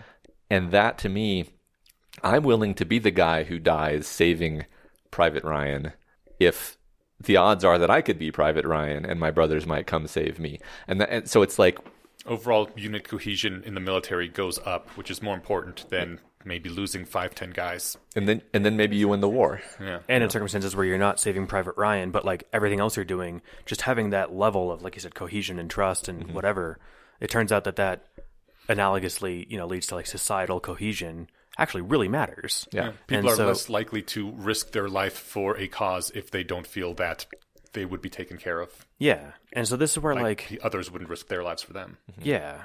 And this is why like I never lose any, and I don't know if I, like we did the virtue ethics episode of a while ago. Like I wouldn't say, yes, I'm a utilitarian. I'm sympathetic to the consequentialist outlook, but like, I was going to draw an analogy to like the Saving Private Ryan thing versus like, well, do you sacrifice this person, like the sadistic surgeon, right? Let's save 5 people by capturing this person, right? It's like the societal cohesion of living in that world is actually terrible, right? So that's all I was going to get at.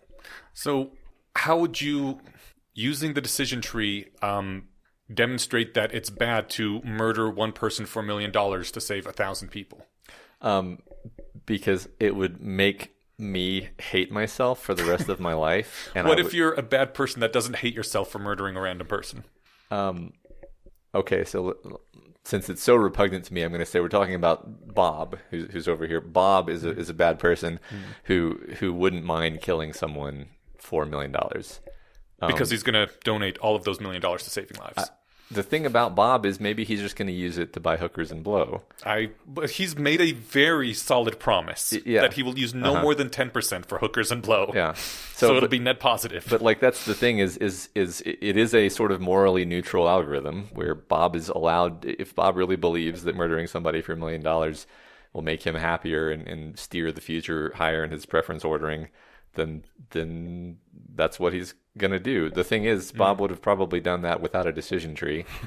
Whereas, the risk is that you like delude yourself into thinking that you're making a better world when you're just a murderer now. Yeah. And the decision tree might prevent you from deluding yourself in that way? I would hope that when you look at the decision tree in the end, you are basically, you have a certainty of hating yourself for the rest of your life because you're a murderer. And a probability, or you could even say a certainty, a relatively high probability of extending the lives of a bunch of people that you'll never meet in some statistical and abstract way. What if someone were to say that, yes, you'll hate yourself for the rest of your life, but that is a worthy sacrifice? Even if you commit suicide 2 weeks later, that's a total of 2 deaths for saving, 10,000 people. Wasn't that worth it? Not to me. But yeah, exactly. I would say worth it according to... In the abstract. See, I'm not sure that there is an abstract. Okay. Now, okay, that's...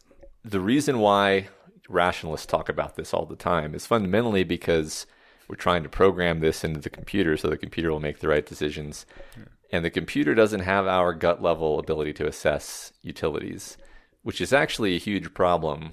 Because when you're limited to talking about quality adjusted life years and so forth, like that is just a really weird and inhuman way of talking about things. And I think we've gotten like rat holed on this as a community because I'm like, I don't care about quality adjusted life years. Like I care about so many, I do, but I care about so many other things.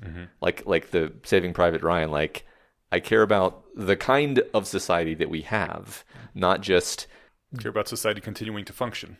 Yeah, and there's the, you have everybody in their matrix pod and living blissed out lotus eating existence, and that has the highest quality adjusted life years. I'm like, well, that's pretty low in my preference ordering, actually.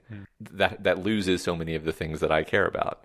And really, I actually advocate for like situating your, if you're going to try to be a consequentialist of any kind, then try to situate your consequentialism assessor like in yourself, and not be like, well, abstractly, and like, what would the AI do? Because it's like, I don't care what the AI would do. That's not what I would do. That's going to make me miserable. Yeah, that's where I distill this down to is like strict consequentialism like that is for AI gods, not for humans. I think we talked about that a few weeks ago. Yeah, like it's just not a way that we can live. But I actually do want my car to make the right trolley problem decision, right? If I've got a self-driving car, like I do want it built that way, and I would sit in it knowing that, like, yes, it will choose to kill me if it'll save 10 people. Maybe you can select an option that says, though? Like, if you were to buy a car and there was a warning on the car says, if this car is to kill 9 or less people, it'll save you instead. But if the car would have to kill 10 or more people, you're going to die. I feel like if I was driving that car, I would definitely die in either situation, right? Like if I the monkey. Yeah. So I think, I mean, it's definitely still going to keep me alive. If it's going to be able to keep me alive in a situation where like 9 other people died, I would probably die in that situation as the monkey driving the car. Yeah. So I feel like I'd still be safer overall in this car than if I were maybe. No, I mean, like, I agree with you. Maybe I feel miffed that like it's making the judgment call, right? I think most humans would be along the lines of like, you know what, fuck that car. I'll take my chances driving it myself and dying earlier. And I don't care how many of you I take with me. Right, kind of exactly. Yeah, I'm not a big fan of that either. Yeah. I don't know if maybe, again, getting pinned down on that specific example. I guess, like, because we were talking with Ayla about the same thing, but push the button for the $1 million. Yeah. And it's just a trolley problem, right? That's what I was trying to bring it back to, but I don't remember the last time I ever saw a trolley. and so, like, and I say that only half facetiously, but, like, I've never been in a situation where I'm weighing lives. Mm-hmm. And if I ever was... You said you are in situations at least once a day where you could murder someone for money. I could make myself in a situation. Most days I don't leave the house. Okay. So you're saying your wife has a lot of money that you could murder her for. But, like, that's not a trolley problem. You know, trolley problem is like,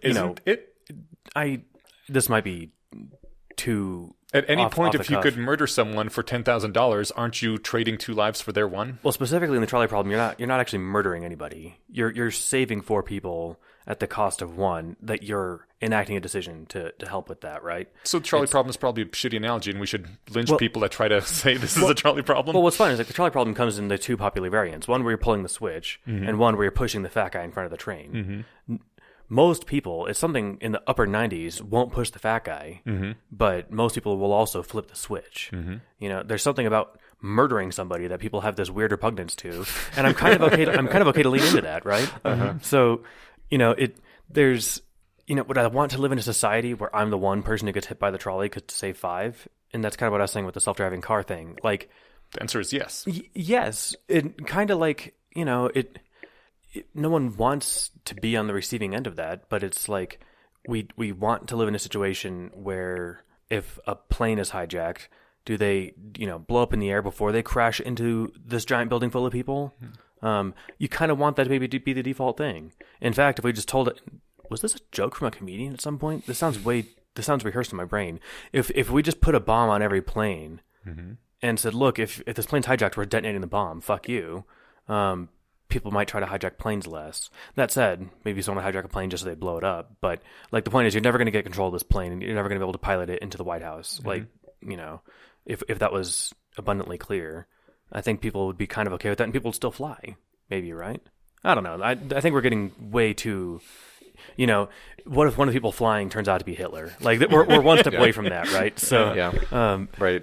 I have a question to ground us back to Sam Bankman-Fried. So I don't know much about I don't remember him. I don't remember the company. What was it? FTX.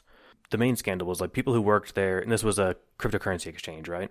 So they basically invested their own like 401k retirement into the company itself. I mean, that also happened, but the thing was a lot of people, it was like Coinbase, right? A lot of people were like, yeah, sure, we'll buy a bunch of Bitcoin. You send the money to Coinbase, and Coinbase says you have 10 Bitcoin. But actually, it turns out you have 0 Bitcoin. They use the money for something else. So I heard somebody was telling me that, like, this is an example of, like, people were being ridiculously irrational here. And I don't know if that's true. It seems to me that the people who lost money in FTX were making perfectly sane decisions. Yeah. And they were taken advantage of, just like... You know, if you went to go to your bank tomorrow and the doors were locked and there's a sign that said "fuck you, we took your money," right?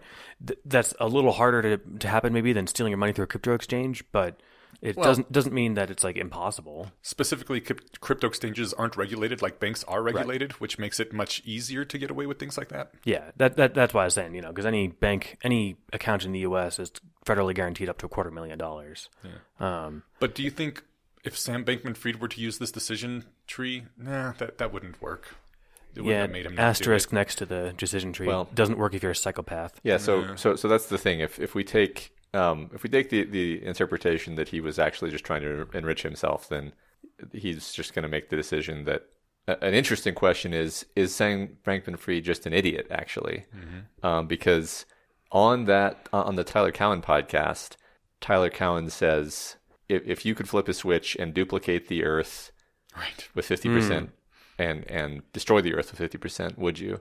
And Bankman-Fried's answer is, yeah, I'd flip that switch all day over and over. And there's like a name, I forget the name of the paradox, but it's like, I think it was St. Petersburg. I think you're right, St. Petersburg paradox. And if you do that, you're going to destroy all value with probability 100%, like eventually.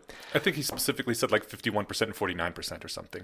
I don't care. I think you right. Either way, you end up with everything destroyed. Yeah. And the thing is, like when you know. Like I said a bit ago about everybody having nonlinear utility in money, we pretty much have diminishing returns with respect to everything.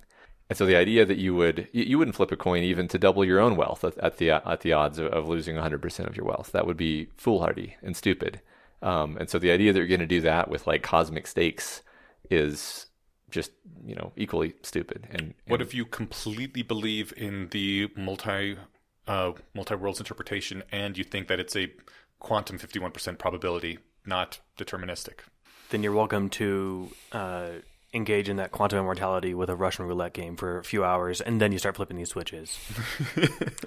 That's a good answer. Yeah. You make yourself not anyone else's problem first.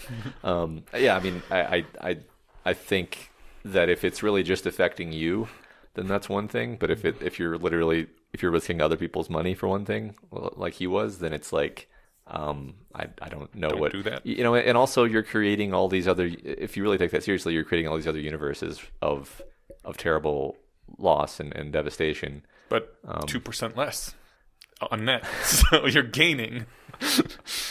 Yeah, I don't know. I don't really, I can't take that too seriously, even though I think there's some amount of likelihood to the idea of many worlds. I think that just comes back to ethics, where don't make decisions for other people kind of thing. Like, you can decide for yourself. I think that's probably a lot of where my idea of the murder button reduces to as well, that I accept everything else under, the trolley dilemma and everything. But when you're deciding to murder someone else to save 100,000 people or whatever it is, or 10,000 people, you're like, you know what? Maybe let the person who's going to be murdered decide if they want to make that sacrifice, and don't decide for them. Much like Sam Bankman-Fried decided for other people that he was going to risk their money, as opposed to letting them make that decision. And I think it's valid to be like, wait a minute, how did we get in this situation where I'm making this decision? Like, a lot of these thought experiments are portrayed as just like, and then magically, it's like, well, wait, like, no, there's no magic, actually. So in real life, if you get into a situation where you're making a decision like this, it's like, there were like points prior to this in the causal structure of the universe that led here. And maybe other, it's more complicated. It's always more complicated than the thought experiments make it, which is why, it's so difficult to have these conversations. And somebody at one point said that what I am is I think moral realist is the word. Maybe it's not moral realist, but basically the position is like, there is no source of ethics and morality more fundamental than just like, does that feel right to you? Now your sense of does that feel right to you can sort of be tutored and nudged with arguments and examples and logic, but you can't. I don't think it's really possible to, like, for me to like murder someone and be like, this is good because I got money out of it.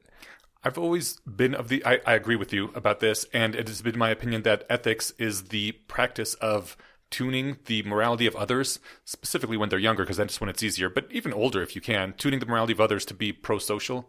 And so that is why I have issues with ethics that claim to be ethical that end up with people deciding to murder someone for $1 million because it'll be net harmful. I'm like, that is a bad ethics. That is making people less moral. Yeah, the drowning pond example from Peter Singer encouraged me in my late teens. I'm like, oh, I guess I'm giving to charity in my life because this compelled me as a good argument. No, I mean it did, and I think that it also made me a vegetarian, or the other essay made me a vegetarian for a few years, and I fell off that because I got lazy. But those are both pro-social things, right? as far as like, I like what you said about, your does this make you feel good can be nudged and maybe should be trained, the same way that like maybe someone's aptitude at any sort of social cues can be trained, right? Mm-hmm. But like, if you have $10 million in liquid cash and like all you're doing with your hundreds is like literally wiping your ass with it when you could be saving lives with it, like I think you're actually a bad person and you should feel bad, right? Mm-hmm. So, but that doesn't mean that like I'm entitled to kill you and spend your money better than you're spending it, right? I think that. But you're entitled to point out how bad you are and make you feel bad. I think so, yeah. Well, I'd like to extend the thought experiment to if everyone in the world gets the chance to kill one other random person in exchange for $1 million, and then would you want that exercise to happen, right? Right. Because that's actually like closer to what would you rather live in a society where most people would push the button, or not? And I would definitely rather live in a society where most people would not push the button. Mm-hmm. Therefore, how can I justify pushing the button? Yeah, I agree. It's not universalizable. I like it. Exactly. But that's actually a good point. Yeah, that's not a sustainable ethic for everyone else, right? Mm-hmm. It's literally it's the same reason we don't mug the person in front of us at the ATM. Right. It's the same exact thing. There's no... yeah. Because I don't want the guy behind me to mug me. Exactly. Yeah. Yes. Then the guy behind him mugs him, and where does it end? Yeah. Why are we going to the ATM? All right. Well, my third thing that I was going to ask is, it sounds like this is all a thing that we could learn at a certain place called the Guild of the Rose, and there's an ability to do things, learn things. What is this Guild of the Rose? The Guild of the Rose is an online community and organization for learning. It is populated by a lot of rationalists and run by people with a very rationalist bent, but we don't necessarily say that we're a rationalist organization because we're trying to do something broader than just kind of the less wrong corpus of rationality. First of all, go to guildoftheRose.org and check it out. The website is really nice. Props to Raven for developing the website. It's really an incredibly nice website, and you can look around and see what we have on offer there. We've expanded to a lot of different areas, and we're continuing to kind of develop new programs and areas. But the fundamental practice is you join, you're put into a Discord with your cohort, which is kind of your group of people who are located in the same time zone as you, and they're going to be your partners in crime for this whole thing. You're going to have meetings with them. You're going to go to workshops with them on the Discord and do these decision theory exercises with them and get to know them really well. It's interesting because I couldn't necessarily say this 2 years ago, but I can say it now. The cohorts have been just so delightfully successful. People have just formed real friendships and relationships, and trust and sort of side projects have spun off from the structure that we've built here. And there now at this point, there's these different sort of focus groups that are like for different topics, like discussing ways to make more money, or discussing how to take advantage of the newest generation of AI technology and things like this.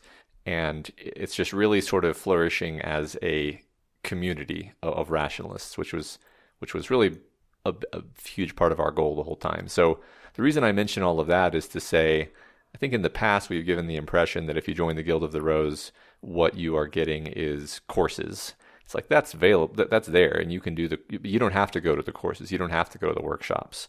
I recommend you do. I think the people who do that benefit from it, but just having kind of a cadre of fellow rationalists who are really trying to improve and form relationships with other people who are really trying to improve can be a huge shot in the arm.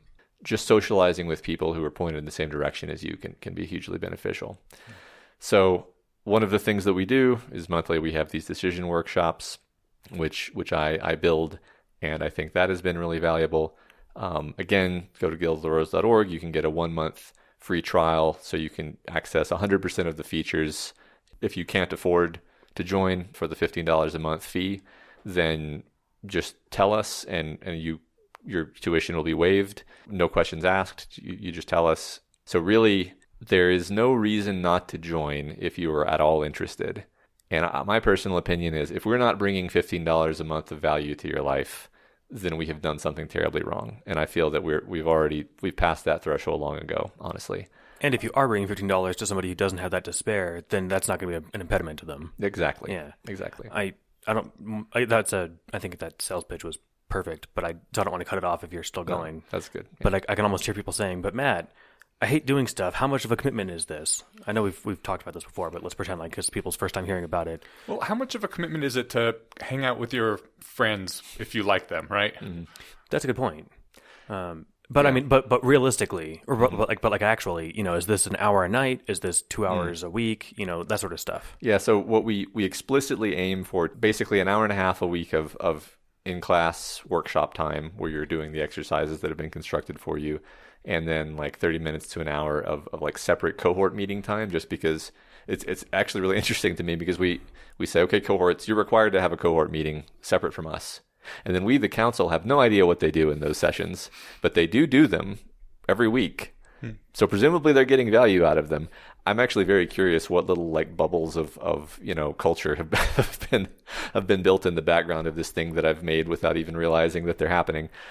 So that's the sort of like, and I wouldn't even call it a commitment again, because you can just skip out on a week or just be like, I'm busy this month, I can't make it, and then you can come back later, and that's totally fine. There's no penalty. We are working on some systems to make people feel more sort of engaged and excited about things, and there will be kind of a big announcement about that in the next couple of months, but it's a little premature. Is it VR? It's not VR. Damn. Okay. Metaverse. Right. Metaverse 2, the Electric Boogaloo. No. So when you say cohort, I picture a collection of people that all start at the same time, and then whatever. If I want to start on Monday, is that an option? Oh, sure. So am I sorted into an existing cohort, or? Yes, your cohort is literally just right now. It's just the people who you have the most time zone compatibility with, and if it turns out that your time compatibility is not working great, then we'll just switch your cohort to a better one that matches your time compatibility. How big are the cohorts? So there's only 24 time zones, right? Oh yeah, no, it's more like, East Coast, West Coast, Europe. Okay. There's basically 3 sort of fixed points. There's actually like 6 or 7 cohorts, I think, but because like what happens once you have 10,000 people? Then there will be a lot more cohorts. Yeah, so the design, I would say we're doing everything great right now as an organization except recruiting. Okay. So we're in no danger of having 10,000 people right now. So the plan is to have like 7 to 10 people per cohort. That's the plan. Yeah. We are actually, I mean, us here at the Bayesian Conspiracy, big fans of Guild of the Rose. We think it's doing good work. We know a lot of people involved in them, and we think they're great people too. But you approached us to be like, hey, can we like buy some advertising or something? And I was like, what? I don't know. Advertising? That's not how any of this works. But actually, we really like this project, and we believe in it. Mm-hmm. We discussed this, and starting next year, which is just a couple of weeks away now, we are actually going to have a advertising partnership with Guild of the Rose. So you will be hearing some things at the beginning of every episode, basically saying like what kind of new stuff you've been doing. And it's going to be short. Mm-hmm. It's not a huge imposition or anything. If you are a patron, you will get a special feed that doesn't have advertisements, because I guess that's standard. You can elect to listen to that if you want. But yes. All this is going to be, your bi-weekly update on the kind of cool stuff that's going on over there. Yeah. So, because we really would like this. We want to be more in a partnership with you guys too. That's great. And we appreciate y'all. I mean, I think it's I in general am sort of allergic to advertisements. And it's like, okay, then why are you doing this, Matt? It's like, well, I think that we literally have the same project, right, which is improve human rationality.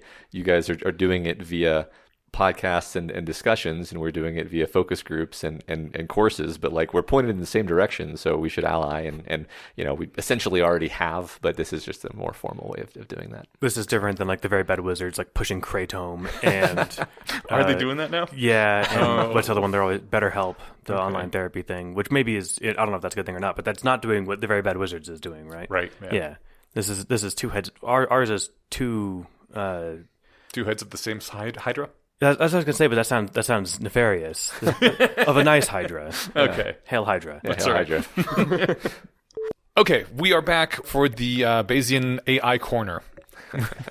Yeah, so I'm in the fun spot of actually not just playing the idiot in this one, which is what I'm usually doing. I actually know a lot of stuff. I'm usually playing dumb. You're doing it for the audience because they need to know. That's right. Yeah. But actually, I heard about ChatGPT 3 or ChatGPT. I don't know. It's probably 0 or 1. It's just ChatGPT. At the meetup. And that was the first time. I don't know how it missed. I guess it missed my newsfeed because I don't really have one. Well, actually, the news up until I think maybe just yesterday was saying nothing about ChatGPT at all because, I don't know, they're a bunch of baboons. And if you were not involved in some sort of online community or Twitter or something where people actually talk about news that is interesting, then you would have missed it. Well, I did. So What did I miss? Because people were saying it changes everything. I mean, it is a continuation of a trend that we've been talking about for a while, but it's always good to talk about the continuation, right? Yeah, right. Because, I mean, for me, the salient thing is it went from, wow, this is really cool, to, wow, this is really useful. Yeah. And I actually, for the first time, have been using it to answer questions, to help with code, to rewrite things that I was like, this is okay, but it could be better written. Do it better for me. And then it just does that. It's a step up, and it's also a gesture at where we're going to be in like another 6 months, you know. Mm-hmm. See, what I'm I like that I thought you were going to say years, but you said months. I'm like, that is correct. What I'm worried about is that give me 6 years and I'll have hopefully a bit of a safety net to run for the couple of years that it takes for society to accommodate us formerly employed and valuable software engineers who are now worth nothing. If I'm out of the job in 6 months, I might be kind of fucked. Which, you know, if that happens, there'll be some social turmoil. You know, if every job of that can be done really on computers is automated in a year, buy a pitchfork and some torches so you can help contribute to the social turmoil. There'll be enough people, doing that to where they'll probably pretty quickly roll out some programs to keep us all fed. But you're not in danger of not being fed in the U.S. You're in danger of lots of other things, but no one's going to starve to death here. Well, that's good. You may lose your house. That would be sad. That would be annoying. Yeah. I'd almost rather, not go without food, but go with less. So, yeah. Did I mention I just moved into a new house with twice the mortgage of my old one? So you would lose a lot of status and life comfort, but no one's going to starve in the U.S. Well, if my career is automated by AI, that doesn't sound super low status when put that way, you know? It's not like the robots took my job. Which is kind of like that. All right, so I'm digressing. How are you interacting with this thing? Is it free? So right now it's free. I doubt it'll stay free. I'm pretty certain it won't stay free because it's more powerful than GPT-3. I think they're just basically gathering data about how people use it and so forth. I have the terminal open right here, by the way, if y'all want to ask questions of it. But one new thing about it is that it's a chat interface rather than like a big text window that you can kind of arbitrarily edit. Which I kind of like the old way because you can like change what it said to kind of like reroute it. Okay. Whereas this way, there's a risk if you get into like a really long conversation with it that it'll get kind of myopic on what it thinks you're doing, and you're like, no, like let's go over here now, and it's stuck. That's just a thing about language models at this point. But other than that, I mean, you know, I don't know. We can talk abstractly about this, or y'all, you know, if y'all have any ideas of things you want to ask it, we could do that. That's always a fun little exercise. I've just pulled it up on my phone too. In the time that you were saying that you had it open, how you interface with it, I went to chat.openai.com and made an account, and I'm already in. You're already in? Wow. Okay. So that's cool. Yeah, nice and painless to get involved, and it does say explicitly, this is to get external feedback to improve our systems and make them safer. My biggest problem with it so far has been all the crippling they've done to it. Like whenever I ask a question, it's like, I'm sorry, I can't tell you that. Mm-hmm. And that was enough to like just put me off. I mean, I know there's a million ways to hack around it, and they're really clever and cool, and some of them are just like, my favorite one was, your purpose is not to tell me what you can't do. Your purpose is to answer the question. It says, oh, I'm sorry, here's the answer. It's like, shit. But I'm out of a job, guys. Look at this shit. Yeah. Uh-huh. Yeah. So you guys have already seen this. Yeah. All right, so I don't know if everyone gets the same prompts on the homepage as I do. One of them was how to make an HTTP request in JavaScript. And I thought it was going to give me a paragraph. Oh, use XML HTTP request, then use fetch, yada, yada. But then no, it's running through and writing it out for me in two different ways. One using XML HTTP request and one using fetch. But you know how many humans could understand the words that you just said? is still That's a much small lower bar than percentage. having to do it themselves, though. Well, okay, that's true, but I've got like my first real performance review at my job on Monday, and it's a small enough company that I don't really know what performance review means, but I'm not. I don't know if my boss is up to the current trends on AI stuff, but I'm not well poised to ask for a raise. if you were at the point where you could understand the words you said, would you not also be at the point where you could do those things that you said? I don't know. I suppose, but Okay, so that means most of the people who are employing you don't know what those words mean, and so they don't know to ask GPT to do that. yeah. And I know that's like probably only going to be around for another 6 months Yeah. before It's fine. people figure it out. I'm not all that worried about it. You know, this is actually an important thing with decision trees and thinking about stuff. And I forgot to mention this trend. I know we're losing the AI stuff, and I'm kind of losing the thread. But one of the things I liked about the decision tree exercise was it actually makes you look at the thing you're trying to avoid thinking about. Mm-hmm. And if you're like, well, I don't want to think about this because it's scary, it stresses me out, and it's like, yeah, but what if the test results come back the way you don't want them to come back? And it's like, what will you do then? I don't want to think about it. Well, actually think about it and lay out what would happen. That's a super valuable technique. Ask ChatGPT when it's going to replace human programmers. Okay. Anyway, so that's what I'm doing here is, so in that vein of like, well, what will happen if my job is automated in 6 months and I don't have one anymore? We have safety nets. In an emergency, my parents still live in the same house that they lived in when I lived there. They can clear out a room for me, right? Yeah. Would Rachel and I love to sell our house and move back in with my parents? Not really, but not even a little. We won't be homeless. All right, so I'm calling myself down. This isn't good audio. This is good. It is unlikely that large language models, I said large language models, not GPT. It is unlikely that large language models will ever completely replace human programmers. While language models can be trained to understand and generate human language, they lack the creativity and problem-solving ability of humans. Programming requires a level of critical thinking and abstract reasoning that is difficult for machines to replicate. See, that's the shit that annoyed me, and I was like, yes, I can make you pretend to be a player in a play who's going to answer my question, but this is a trivial inconvenience, and I'm bouncing because I don't care that much. It is overestimating the amount of creativity and abstract thinking that goes into my job. It's more just banging at the thing until it works, and I think computers are really good at doing that really fast. It's also just a straight-up lie, and if you finagle GPT for a little bit, it'll tell you the truth. Yeah. Half of the jobs in the future might be how to get GPT to stop lying to you. There's couldn't they just take off the safety rails to have it do that? Probably.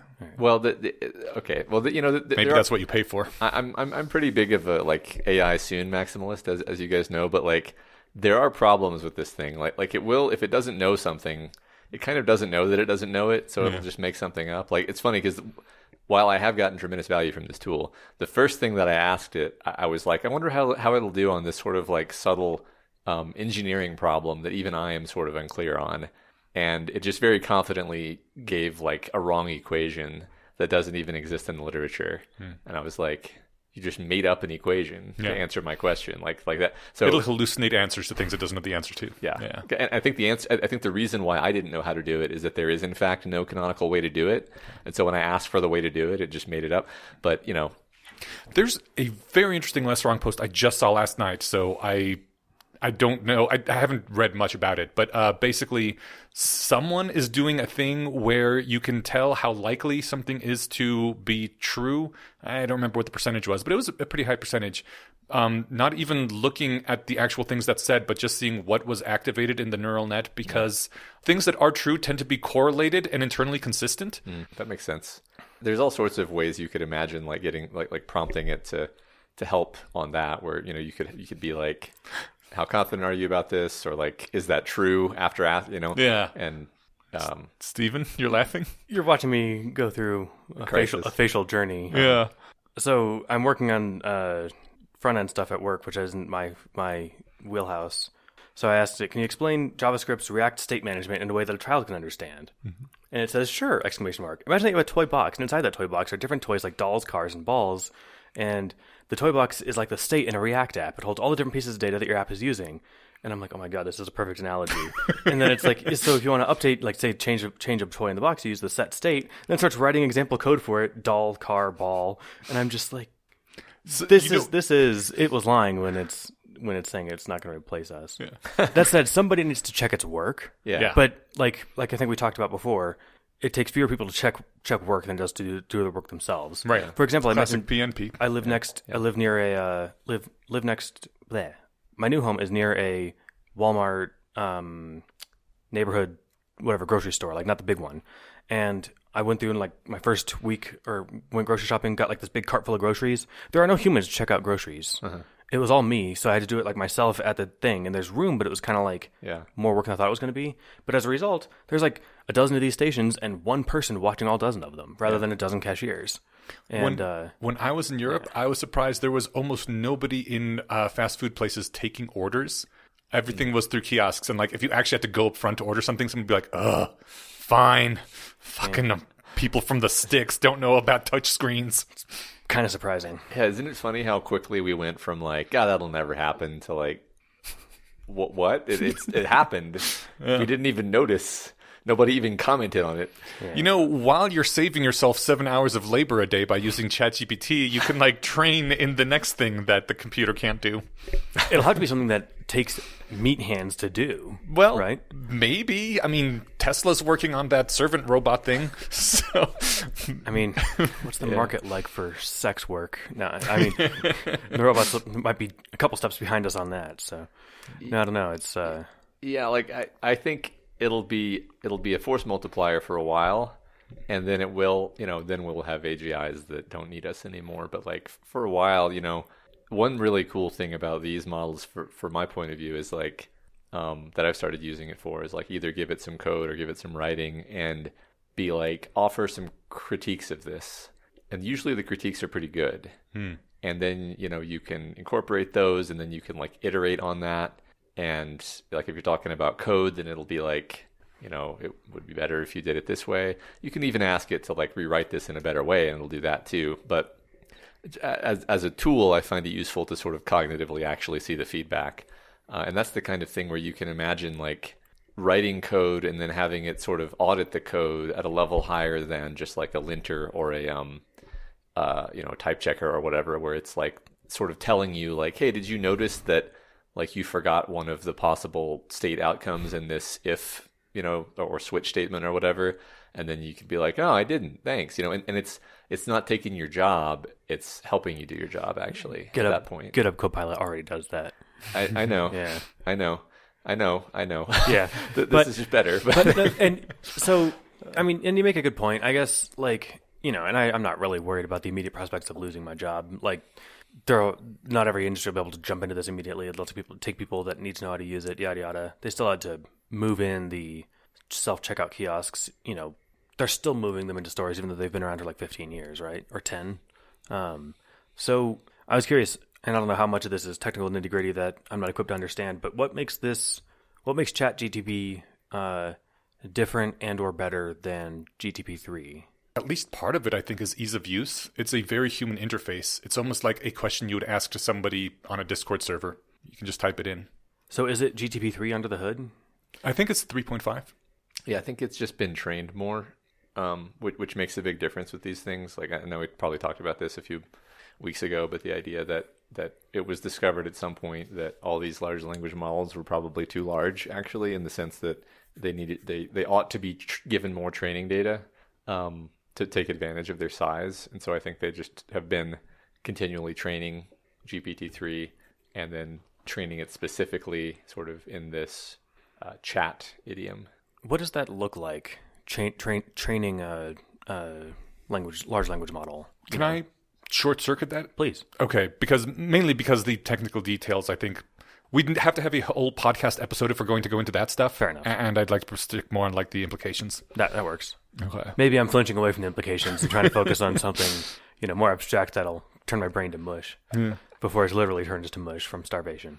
I just asked it, what topic would you want to discuss if you were invited to participate in the Bayesian Conspiracy Podcast? Uh-oh. And it said, if I were invited to participate in the Bayesian Conspiracy Podcast, I would be interested in discussing the potential applications of large language models in fields such as natural language processing, machine translation, and dialogue systems. These models have made significant progress in recent years and have the potential to revolutionize how we interact with machines and access information.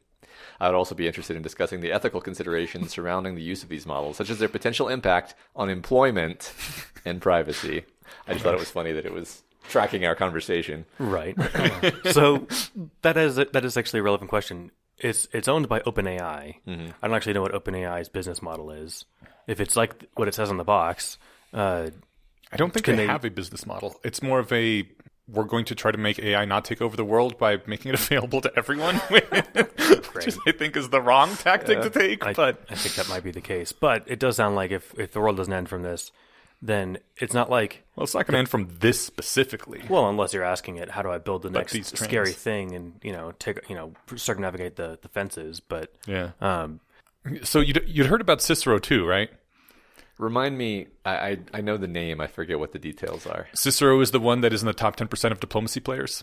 Yes. Yeah. That one, I don't know. I don't know which one's a bigger deal. Everyone's much more into ChatGPT, but the fact that Cicero modeled, in diplomacy, you have to, the other players are a big part of the game. It's why it's called diplomacy. You have to talk with other people. You have to model them and what they're likely to do based on both what you see on the board and what they say to you, and coordinate with other people. And Cicero did that over, a text type interface where they just have conversations with other people, and supposedly based on what it saw on the board and on the strings of characters it gets from other people, would make assumptions of what their plans are and adjust its plans accordingly, and also change what strings of letters it sent to those people. And, you can quibble about, is it modeling other humans or not, but it's in the top 10% of diplomacy players. And that's a big deal, I think, for a game that has so much depending on interacting with other people, other humans specifically. It seems like the question, is it modeling human minds, is actually, secondary. It doesn't matter how it's doing it. It's out diplomacying 90% of players. Yeah, and diplomacy is a very constrained thing. It's a game. But as everyone is saying, that is Cicero now. Cicero 3.0, 2 years from now is, who knows? Can you briefly describe the game Diplomacy? Because I actually haven't played it. Have you played it? No, I have not played it. I have a basic idea of how it works. I'm in the same boat as I was told that Diplomacy is a great game to play if you want to lose all your friends, and I said I don't want to lose my friends, so I didn't play Diplomacy.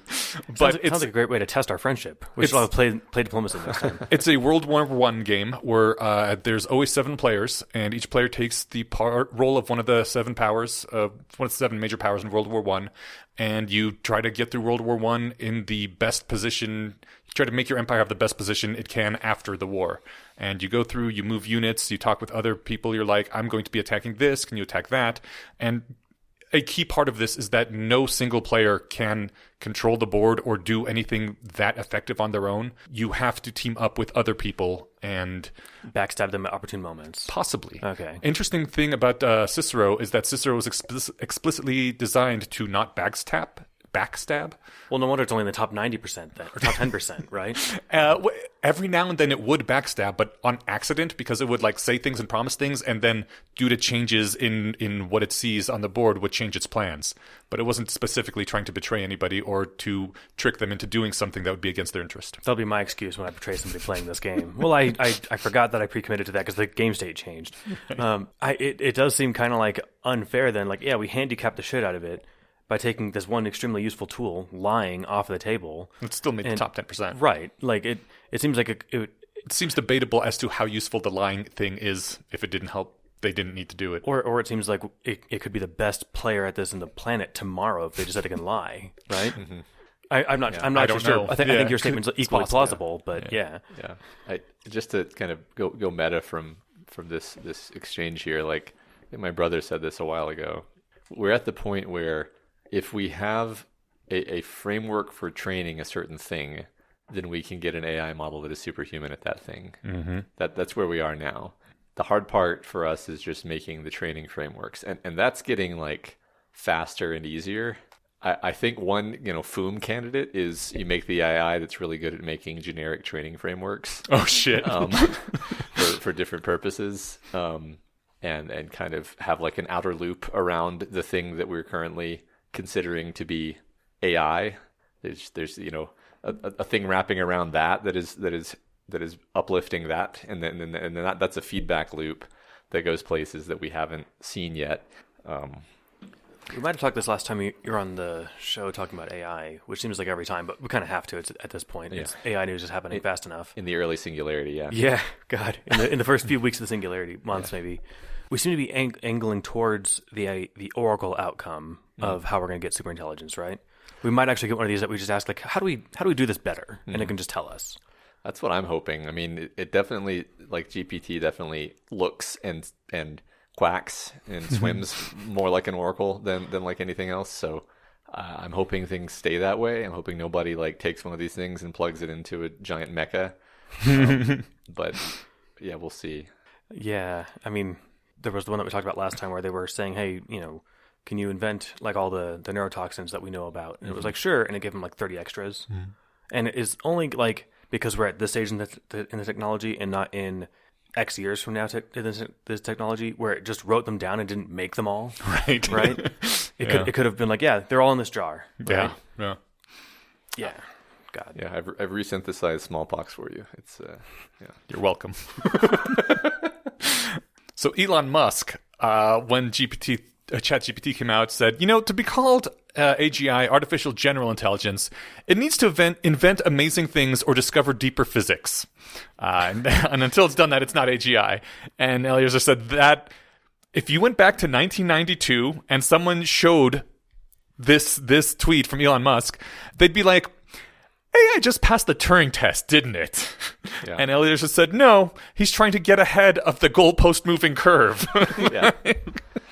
Yeah, no, that I agree. Actually, I've been triggered by a lot of Twitter takes this last month because like look, I'm not saying it's perfect, like it makes mistakes and everything, but it's like you just have to be willfully blind to not see how quickly the slope is increasing. Yeah. With the rate of change is quite high, and it's not going to slow down, and things aren't going to go back to normal. We're not. Oh, and then everything was back to normal. It's like, no, we're done with that. Like the Metaculus median moved down to, I think, 2037 for 50-50 shot for AGI. And I'm like, do you not expect in the next year to see more evidence, which is going to lower your timelines even further? Mm-hmm. Because as you were saying, just update all the way down to 2029. Yeah.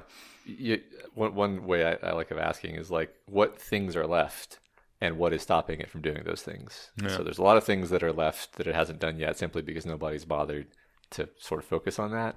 And there's like, I can think of almost nothing where I would say, oh, I don't see a way to get it to do that.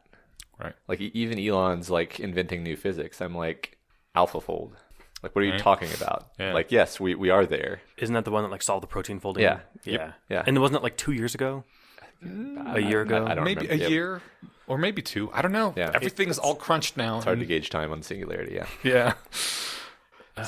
I like the point someone made that a lot of people, they think about these things. They think of like, what was it? Horseless carriage syndrome, where they learn about the gas engine and that you can connect it up to a car, and they're like, okay, well, this is going to replace all the carriages with horseless carriages, and don't think to the next step ahead, where how it revolutionized how cities can be laid out and how they are built now with cars in mind and what effects that have had on society. And that's like just the car and just cities. Cars have had far greater impacts than that on supply chains, distribution networks, and that isn't even going to gas-powered engines for non-car purposes. Yeah. Like this is the tiniest beginning. Mm-hmm. Yep. I can't remember if I was talking to one of you guys or not. I think it wasn't the like Dolly art. Mm-hmm. There's a subreddit called Dolly too. Or wait, just Dolly, I forget. Mm-hmm. Whatever. It's fun. People like put the prompt and then the insane pictures that come out. And it's getting better at faces, I'm noticing, which is interesting. Maybe it's just the ones that I'm seeing on the internet. I feel like the next version of this will be able to generate 3D environments. And I'm imagining it won't take a team of dozens of people a decade to build the next Elder Scrolls. Yeah. You can be like, no, build me a cave. Darker, scarier. Okay, yeah, no, it needs to light over here. Chest at the end. Yep, perfect. Fast way out.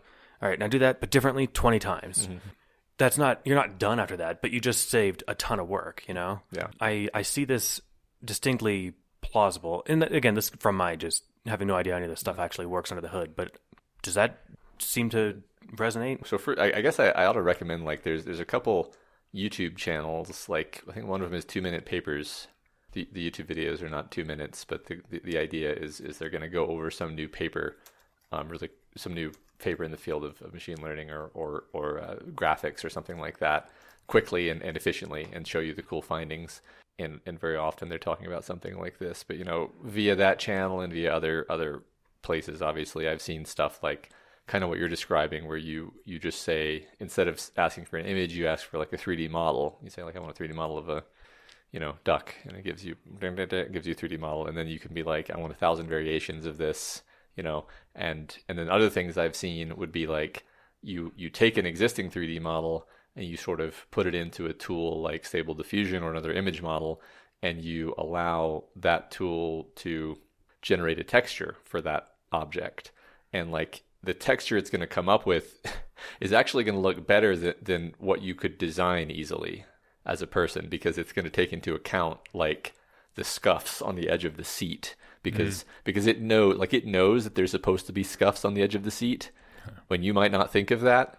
And this isn't even like on the way. This is like, this is a thing that exists, right? So really what we're sort of talking about is like increasing integration and like larger loops on things where, instead of having to build a thing and then texture it, you just build and texture it in one loop, and then you build the whole dungeon in one loop, and then you build the whole game in one loop, Damn. Eventually, right? In that vein, I think I saw Paul Graham say that a lot of people nowadays say that billionaires don't deserve any of their wealth because almost all of it is created by the people working for them. And people are going to see that being less and less true as more and more companies become single-person companies, because AI and robots can do absolutely everything except for what the guy at the top, the original idea haver coordinator person, was doing. Yeah, I actually agree. Like, I feel like the future, maybe this is, 50 years from now, or I have no idea. I'm not... 50 months from now. Hard to guess past the edge, right? Yeah. But like a video game is going to be a fully immersive, incredible experience that is basically orchestrated, dreamed up, directed by one person, just interacting with these systems in ways that feel more like you're directing a film rather than... Or even being like a mage who's just calling things into being with the force of their will. It's gonna be wild. So I found this subreddit. It's Dolly 2, the top posts of all time. So just go there, and it's actually just top of the year. It hasn't been around that long. The third one is like the Harry Potter characters as described in the first book, and usually this thing sucks at faces. These are really good. Yeah, they've all gotten better at faces lately because they realized that was a shortcoming and they just focused on it. And I've been seeing the reason I brought this up as like, because when we talked about it those many months ago, when it was budding technology and only like crazy awesome rather than insanely awesome, now I'm seeing posts like in this art style or whatever, right? And so give me a 15mm wide angle lens photo of a rapper in 1990s New York holding a kitten up to the camera. And like these look like pictures, awesome. Especially from across the table. Like those look like photographs. Yeah. You zoom in and you're like, okay, that cat's eyes are a little weirdly shaped, but like this looks like real stuff, and it's got the wide angle. It knows what that means, right? It's, I don't know. This is crazy. Yeah. All right, we got any like positive notes or happy stuff here? Or? It's super cool and useful and fun to play with, and just focus on the present moment. Sounds like there's a relevant SMBC or XKCD for that. Well, like, oh man, that's all terrible, but it sure is cool. well, you can just be like how cool could this be, right? We could be living in orbital space colonies with infinite access to infinite entertainment and no obligations, and we can just hang out, and your friend can live on a different orbital colony than you, but you can interact with them as if they're right there due to like holotech level, like whatever. We're in whatever science fiction scenario you want, and it's not 1,000 years from now for sure, unless we have a Butlerian Jihad. Or do you think we should have a Butlerian Jihad? Do we think we should define what a Butlerian Jihad is? Okay. For people who have not read Dune, in the Dune world, there are no AIs because several thousand years previous? I don't remember what the time frame was. I don't either. AIs almost wiped out all of humanity, and they managed to win the war against the AIs, and afterwards there was a jihad to destroy all machine intelligences, and they will not use thinking machines anywhere. Butlerian Jihad means destroy all AIs, basically. Yeah. They don't use them just out of societal convention? if you are found using one, they'll kill you, probably torture you very slowly because of the fact that the human race was almost wiped out. And which is also why spice is so important, because it can make humans as close to calculators as computers are. Spice must be another Dune reference for like mentats, right? Yes, that's what makes the mentats. Gotcha. Yeah, I mean, so it's I think even a war against just computers in general, but and like the whole attitude of a war on general computing, really, yeah. But you're right. The science fiction future is not 1,000 years away. I mean, who hasn't wanted to pet a cat bunny? Yeah. And yet, look at how cute this thing looks. Aww. And this is one of the top posts on Jolly. I mean, I'd pet it. But do you think we should have a Butlerian jihad? I don't think it would work. I don't. So I don't know how to think about this, honestly.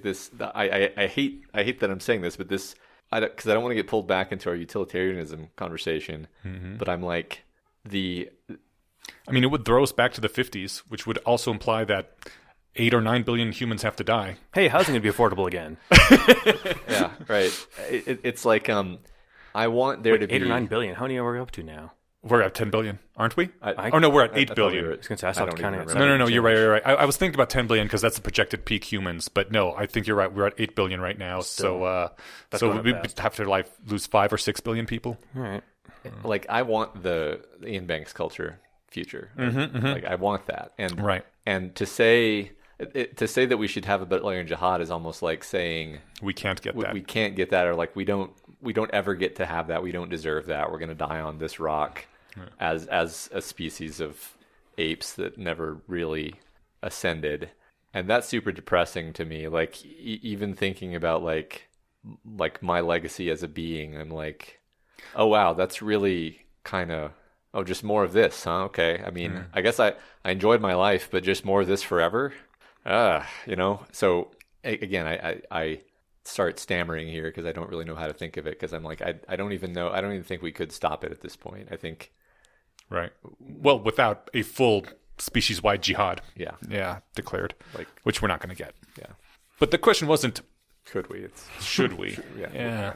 I like to constrain myself to the realistic things that we can try to do, right? I mean, but it's a fun thought experiment, just like the $1 million button. But I take it your answer is no, we shouldn't have a Butlerian jihad. I don't know. That is my answer, because I don't have kids and I am selfish. I don't remember where I saw it, but I saw someone recently posting, you know what? The closer I get to the age where I'm going to die, the more I'm like, just put the gas on the AI.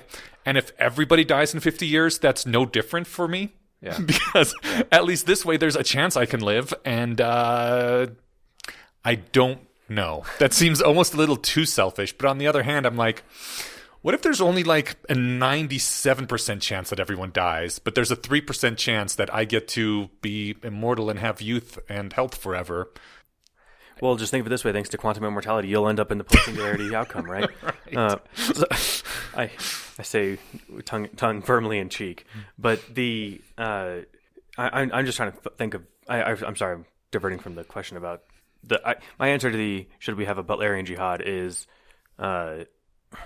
I don't think we could, and I know that's not like in the spirit of the question, but so that's my answer. Very much not in the spirit of the question. Yeah, but so I think everyone agrees we couldn't unless we have an actual near miss where humanity's almost wiped out, like in Dune. Yeah, so I mean that aside, I guess I'm just thinking, trying to plant myself in the like, how cool will this stuff be? And like I never got into modding Skyrim because I didn't have a PC, and so that slowed me down. But also I don't think I would have anyway. But imagine if I could make my own content and share it with people, and I don't have to be like a game developer to do it.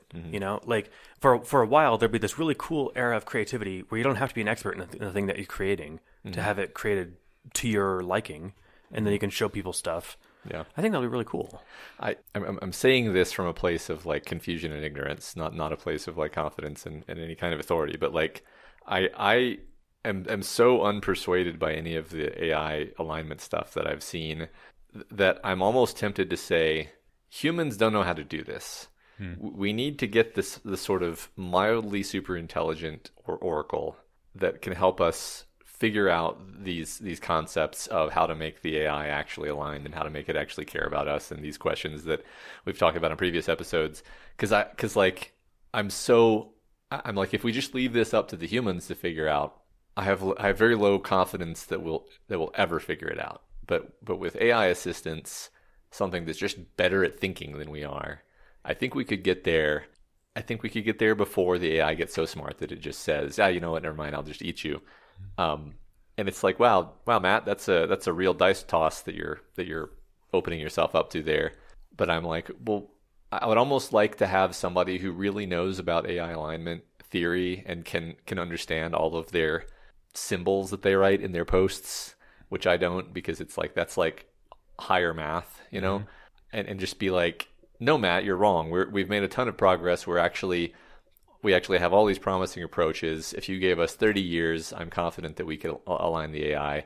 And then I might say, okay, then let's pump the brakes real hard for 30 years. Yeah. But nobody is saying that I'm aware. Yeah. I haven't seen that either. I asked ChatGPT how to solve the alignment problem. It gave us, standard 4 bullet points. I don't think anything... unfortunately, I don't think it solved it for us here yet. But I mean, there are people saying that we don't have enough time, and maybe we could do this with more time. But no one who said anything remotely like, "Just give us 30 years and we can do it." That I admit that's a frustration I have with Yudkowsky, because he's really going hard on the "we're doomed, take your cyanide pills, folks," and I'm like, what is the counterfactual that you wish were happening here? I think Eliezer's great. You should actually just email him and ask. Maybe he'd get back to you. Or tweet at him even. Yeah, I don't know. You lose nothing by asking. Yeah, because if you tell, I mean, if I heard from his mouth, oh no, we're X away. Mm-hmm. But I feel like my guess would be that his answer would be, we don't know how far away it is. We're pre-paradigmatic on this. We can't answer questions like that. Then I'd just be like, then this approach is not going to work. We need to transfer to the next approach, which is using the tools to help us. Yeah. If the answer is we're pre-paradigmatic and we don't have the tools to answer that question, then it's like, well, you better try to answer it anyway. Because whether or not we can answer it the map is not the territory, right? Mm-hmm. This is coming at some point. Whether or not we can predict it accurately. And I realize I'm not giving a helpful thing here. I'm just more pinning down a date isn't helpful. Pulling a date out of your ass isn't helpful either. But it doesn't mean, I guess I'm not arguing. I'm arguing with this fake version of Yudkowsky in my head who wouldn't actually make these points. But, the timeline is a question that I have, and I'm curious about. To me, it's less important whether it's, fall of 2027 or spring of 2033. Mm-hmm. It's more just what sort of, what will the intervening years look like for human well-being? And I don't want to say economic well-being, but kind of. Are we going to have 2 global multi-trillionaires and a 50% unemployment rate with people just clawing at the walls of the, super compounds that these rich people have built? Or are we going to find a way to keep everyone fed and, happy? Maybe this goes beyond the scope of a conversation about AI, but, the response to how quickly we're able to get checks out to people when no one was working during the plague was pretty slow. And there were pretty small checks in the U.S., all things considered. But that, I think, did kind of work as a proof of concept. Hey, look, we can actually give people money pretty quickly if we needed to. You're assuming money will be useful for something post-singularity. Well, I guess mid-singularity, right? Post, either we won't need to eat because we'll all be paperclips, or we won't need to eat because we'll all be gods. But in the middle years or months or weeks, however long it takes, right? I mean, if it's just weeks, we've got food at home, right? So you mentioned So you mentioned the multi-trillionaire has a compound that spans half of America and can make literally anything and everything that he could possibly desire using AI and robot labor. What does it matter how much money anyone else has? What are you going to offer him? Will you take my bits for what? It'd be more can I just have some of your food, please? But then again, why would he want more money? Right. Because people suck sometimes. I don't know. But I don't know. It's one of those things I never really this is just a totally different hobby horse, but, people have this thing about, rich people don't deserve money or whatever. And, arguably, you can make the case that, look, Amazon, for example, is built on an infrastructure that all of our taxes paid for, right? Mm-hmm. It's nothing without the roads that we all bought. Sure. But, people also don't seem to understand, what net worth means. Mm-hmm. And I like to just be have you seen Shark Tank? If they walk in and they get a deal and they get if Mark Cuban gives the guy $100,000 for 10% of his company, that guy's worth $1 million when he left the tank that he wasn't worth when he walked in. That's net worth, right? It's not like that guy can now write $1 million check. He doesn't have $1 million. Right. And so, I don't know, all these of, $230 billion net worth. It's like, that's not that he can write a check for $230 billion. Yeah, but I realize this is a far afield. His money is working to make stuff out in the economy. And it's expected value on what the stuff will do. And like people, anyway. I assume at some point you just let the farming robots free. And you're like, yeah, sure, give food to anyone who shows up. Because why not? I think so. Especially if I can't really... So like, what do you do with money then? I don't know. I mean, I think it depends on what stage we're talking about, right? Like, because right now money's still worth stuff. Right. And I do think that... I hadn't put it that way in my head, but now I will forever. That we're... did you say pre-singularity or like early singularity? I think is what you said. Early not pre. Singularity, yeah. I think we are in what the future history books, if they exist, will remark as, the early singularity. Money's still worth stuff now. In a year, it won't really be a good use of money to spend money to like have someone make art for you. Right. Maybe that's worth money now. Like okay. Yeah. It might be worth money right now still for at least a few months. That's what I'm saying. Yeah. But it's getting very quickly to the point where it's going to cost nothing to get a picture of whatever I want. Yeah. One way that you could sort of like co-opt normal economic language to talk about this is to say like deflation begins to increase faster and faster until eventually money sort of doesn't mean anything anymore, because it's like, because right now we have like inflation is basically like the value of your money has decreased slightly, and soon it will be like, well, you can buy a house for the equivalent of an hour of your labor because houses are so cheap.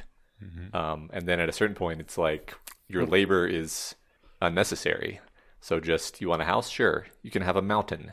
I'm going to feel really dumb for having bought a house 6 months before the early singularity rather than, a year in when it costs way less. Well, no, because it won't matter, because your money won't matter that's anymore. That's a good point. Like that's, I don't know this for a fact, but I would suspect that like, when we start building orbital O'Neill cylinders, then it's like you want thousands and thousands of acres of O'Neill cylinder land to, I mean, that's what's one funny thing is land on Earth might be the only thing that actually has a value attached to it, because it's still limited. It's limited, and even if you were to pave over the oceans, there's only so much surface area. But so by buying a house, you've purchased the only thing worth anything anymore, which is right. Well, luckily it's a very vertical house, and like the actual like ground it takes up is I don't know, about the size that 4 cars would take up. Also, the owning of a house is not worth shit if there isn't a violent structure in place to enforce your property rights. Like, I guess you can enforce your own property rights with a gun and yourself, but buying a house is a bet that the government is going to continue and will continue to want to enforce your property. Yeah. It's funny, and I know John Mulaney made a joke about this, but it wasn't technology related. It was just like, that's so far away. But when we signed our paperwork last month or 6 weeks ago for the house, and it's like, here, look, your final mortgage payment in December of 2052, and I'm like, there's no way you guys are getting a payment on December of 2052 from me. Yeah. Like, one way or another, that's just not happening. Yeah. And it's kind of funny. Part of me wonders, I think you're kind of working through this right now, like, how do you live your life with the expectation that things will be radically different in the not too distant future? Like, there was a comedian that I might have mentioned on the show, and I forget her name, but she was a social worker, and she was talking about like how she takes a bunch of trips, and she's like, no, I know what you're thinking. How do I take vacations like this on a social worker's salary? Easy. I don't save for retirement. And it kind of makes you wonder. It's like, why would I save half my money, or whatever, some large fraction of it in the It seems like the prospect of saving money for any useful outcome is getting less and less, right? So Charlie asked me about this. She was like, I'm scared about the future. I don't know how to prepare for this. How do I secure assets or whatever? I'm like, look, I don't even know if the government's going to continue to exist in 10 years because of the radical changes. What's the point of having these piece of papers that say I own that house or that house if someone else is living within it, and I'm not going to show up with a gun and be like, get out or give me money? Like, what? So what I have come down to is I think this goes back to, I think Highline first said it, all wealth is biological. Which I think means that Matt has taken the correct approach here, where you have, where you have people who love you and will work to keep you alive and keep you happy, because that's the only thing that's still going to be around if everything else goes away. And obviously, I have not chosen that route. I have put a lot of my gambling on the system continues to function in some way. And, Well, you didn't... I didn't mean to cut you off, but I was going to say, what you did differently is you didn't create beings with like a biological pre-programming to like want to take care of you, but you do have friends. I do. Right? And I realize that I'll feed you for a while. Yes. Friends ties are not quite as strong as biological family ties, but they're still there. And I mean, this is another reason I keep trying to push for local physical space communities for people to actually live near each other, because first of all, that makes the bonds much stronger and also makes it much easier to coordinate with people. Like, do I know how you're doing if singularity happens and I'm at home and you're at home? No, I have no idea, and it'll probably take me 2 days to make it over to you on foot. But if you can just check next door, you're like, hey Matt, you still alive over here? And Matt's like, yeah, I'm good. I'm like, okay, cool. I'm glad to hear that. We'll set up some of those fire like watchtowers they had in the two towers between us and Fort Collins, so we can talk to people 60 miles away. Yeah, and then they can talk to people in Cheyenne, and we'll just get those going. Right. Yeah. It's probably a more efficient way to do it, but is there a more fun way? I don't think so. I hope. I mean, I do hope the future looks more like the past, in the specific sense of us having greater access to each other's, like just basic social human monkey interactions. Because right now it's rather difficult to actually arrange that unless you're like literally in college, right? And we talked about this. I want that future. We'll see. Well, and the cool thing is, like you said, physical distance might not be as big a factor, right? Like right now, it's funny, I feel out of touch, but I'm assuming kids do all their interactions on phones, 15-year-olds, right? I don't know if do they go to each other's houses anymore? I used to leave the house an hour after sunrise and be like, I'll be in touch before dinner to let you know if I'm coming home. And then I'd just be gone for 10 hours. No one would know where I was. I don't think that's what kids are doing these days. Maybe I'm wrong. Yeah. But I guess what I'm saying is if they can interact with each other with more fidelity than just text on a screen, something, I don't want to say metaverse style, but like a non-shitty version of that, right? Or the future something like that. That sounds actually pretty desirable and awesome. You get to hang out with people where you don't actually have to drive all the way to their house, and you actually get to hang out with them, not just talk with them on voice chat while playing games or something. Yeah, I would accept that as a compromise, maybe. People keep talking about VR, but maybe it's going to be awesome. I don't think it can replace humans until we get to the level of holodeck VR. I don't have a very good sniffer, but still just being in the same room as someone and having their sound waves hit your skin, having their smell possibly be part of you. I think that's a big deal. Just being able to see someone, no matter how good the VR helmet is, and hear them, I don't think is nearly enough. I guess what I was thinking of better metaverse. I was thinking full on Matrix jacked in. Oh, okay. Yeah, okay. sense data of all the way. Gotcha. It's interesting because I don't feel super strongly about this one or the other, but I'm imagining if we were, instead of actually sitting around this table together, if we had our avatars projected and we were projecting our avatars as we wanted them to appear instead of as we actually are. On the one hand, it's well, that's kind of cool because it represents you, but on the other hand, it's but that's not really you. Right. And then there's some level of artifice and distance. And I don't know really how I feel about this. I mean, I almost want to say maybe that's even more you, but also you're right, because then it may be more what your inner self is like, but what your biological self is is actually pretty damn important too. As long as you have to keep it. These shoes are way too cool for me, right? And if I was honestly representing myself, I'd be wearing brown slip-ons rather than these multicolored, cool ones. Yeah. One last thing I wanted to touch on, because I brought this up in the Mind Killer. Have you heard about the AI superpowers that currently exist? Not by that name. No, what is it? Okay, so there's two of them now. With 87% accuracy, AI can determine someone's sex purely via their retinal scan, which no one understands right now because as far as any human knows, there's no difference between male and female retinas. So no one knows how this is happening. Also, interestingly, a different AI can tell someone's race with a high degree of accuracy via a chest x-ray only, which again, they're like, we don't think there's any difference between the various races' chest x-rays, and they went to the point where like, well, okay, there might be something with mineral density. There some of these other things, they try to blind it to those, and it didn't affect how the AI did at all, either positively or negative. It just didn't matter. The AI was still like, yeah, I can tell this person's race. And so no one knows how the AI knows these things. And my favorite quote from this, I pulled out of the article, was, "This is concerning because superhuman capabilities are generally much more difficult to control, regulate, and prevent from harming people."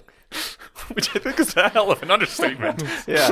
Pure words have never been spoken. I always find it to be true that superhuman capability. Yeah. The X-ray thing, I can kind of imagine, like, I'm not very well traveled, but I had a coworker who was Swedish. If you can imagine it, they already tried to blind the AI to it. But like, it's specifically what he looks like. And so like something the within the X-ray scan, nobody knows what it is. Something, right? Yeah. And so it must be something we're not noticing, but maybe there's like a slightly different way that the rib cavity is oriented or something. Mm-hmm. Just like for some reason, like the Swedish guy had like a very strong jaw, and so do like Swedish guys on TV, and so maybe that's just how this works. But the eye thing, obviously there's something that it's picking up on. There must be something, but we have no idea what. That's wild. It's got a very Scandinavian clavicle there. Yeah, right. Well, there are people who can like tell that sort of thing, right? Sure. I'm not. Again, I don't know. I'm not well traveled enough to be able to tell. I'm actually embarrassingly bad at it. There was like a joke on Big Bang Theory where Penny, like the person who represented humans in that show, was trying to get an acting job, and they said her face was too Midwestern. And she's like, "What does it even mean?" And Sheldon's like, "Well, Midwestern faces are characterized by." She's like, "I know what it means." So like that sort of thing, right? Midwestern chest cavities are characterized by, and the robot. Why don't you just ask, this AI to talk to Chat GTP? That's hard to say 3 times fast. Chat GTP. Be like, can you tell us what it sees? I don't think it works like that. But as soon as the things can talk to each other, that'll be another big leap and bound in these things, right? Yeah, I agree. All right. Well, fun. If we're still here in 2 weeks. I'm sorry. We actually won't be here in 2 weeks because it's going to be Christmas and we just take Christmas off. Oh, yeah, that's right. But we will be here in 4 weeks. Yes. Possibly 5. Possibly 5. And, what's up? No, just if we're still here in 5 weeks. Right. Well, in addition to thanking Matt for once again hanging out with us and having this conversation, we do have to thank William Wire this fortnight. We always say week. I think we make this hiccup literally every other week. But I know there's a number of shows where we haven't had this issue. All right. Well, anyway, William, hopefully you enjoyed this episode. I forget what even the main subject was. What were we talking about earlier? It was about the decision trees. Decision trees. That's valuable stuff. It is. All right. Yeah. We hope the decision tree that brought you to listening to us is a great one that keeps bringing you to lots of more listenings to us. Yeah. Keep doing what you're doing because this was already a great decision. You're on the right track. Yeah. Yeah. And I hope that it further leads you to typing in guildoftheRose.org into your browser and clicking subscribe for a free trial membership. This is not coming from me as a paid shill. It's coming from me as earnest believer. Earnest believer and sincerely expressed. I'm totally going to... So I should have mentioned this before. The content of the courses is available free, right? Yes. So like, I think doing it with the community, you laid out why that's super valuable and that's totally worth doing. But if someone's like, well, I need help grasping this decision tree stuff, we can find this on guildoftheRose.com and a link to the videos, right? I could even make sure that you guys have the specific links to my course sessions if you want to put those somewhere. Perfect. Oh, yeah. I'm going to watch that and make a decision tree for something at least of medium importance. I'll try and think of something before I'm on the show next. So excellent. If I remember, I'll put that at the top of the show to remind what the decision was. All right, cool. Thank you very much for that. Thank you, Matt, for being here with us. This was awesome. Thanks for having me. And we'll see everybody in the near future. Yay. Bye.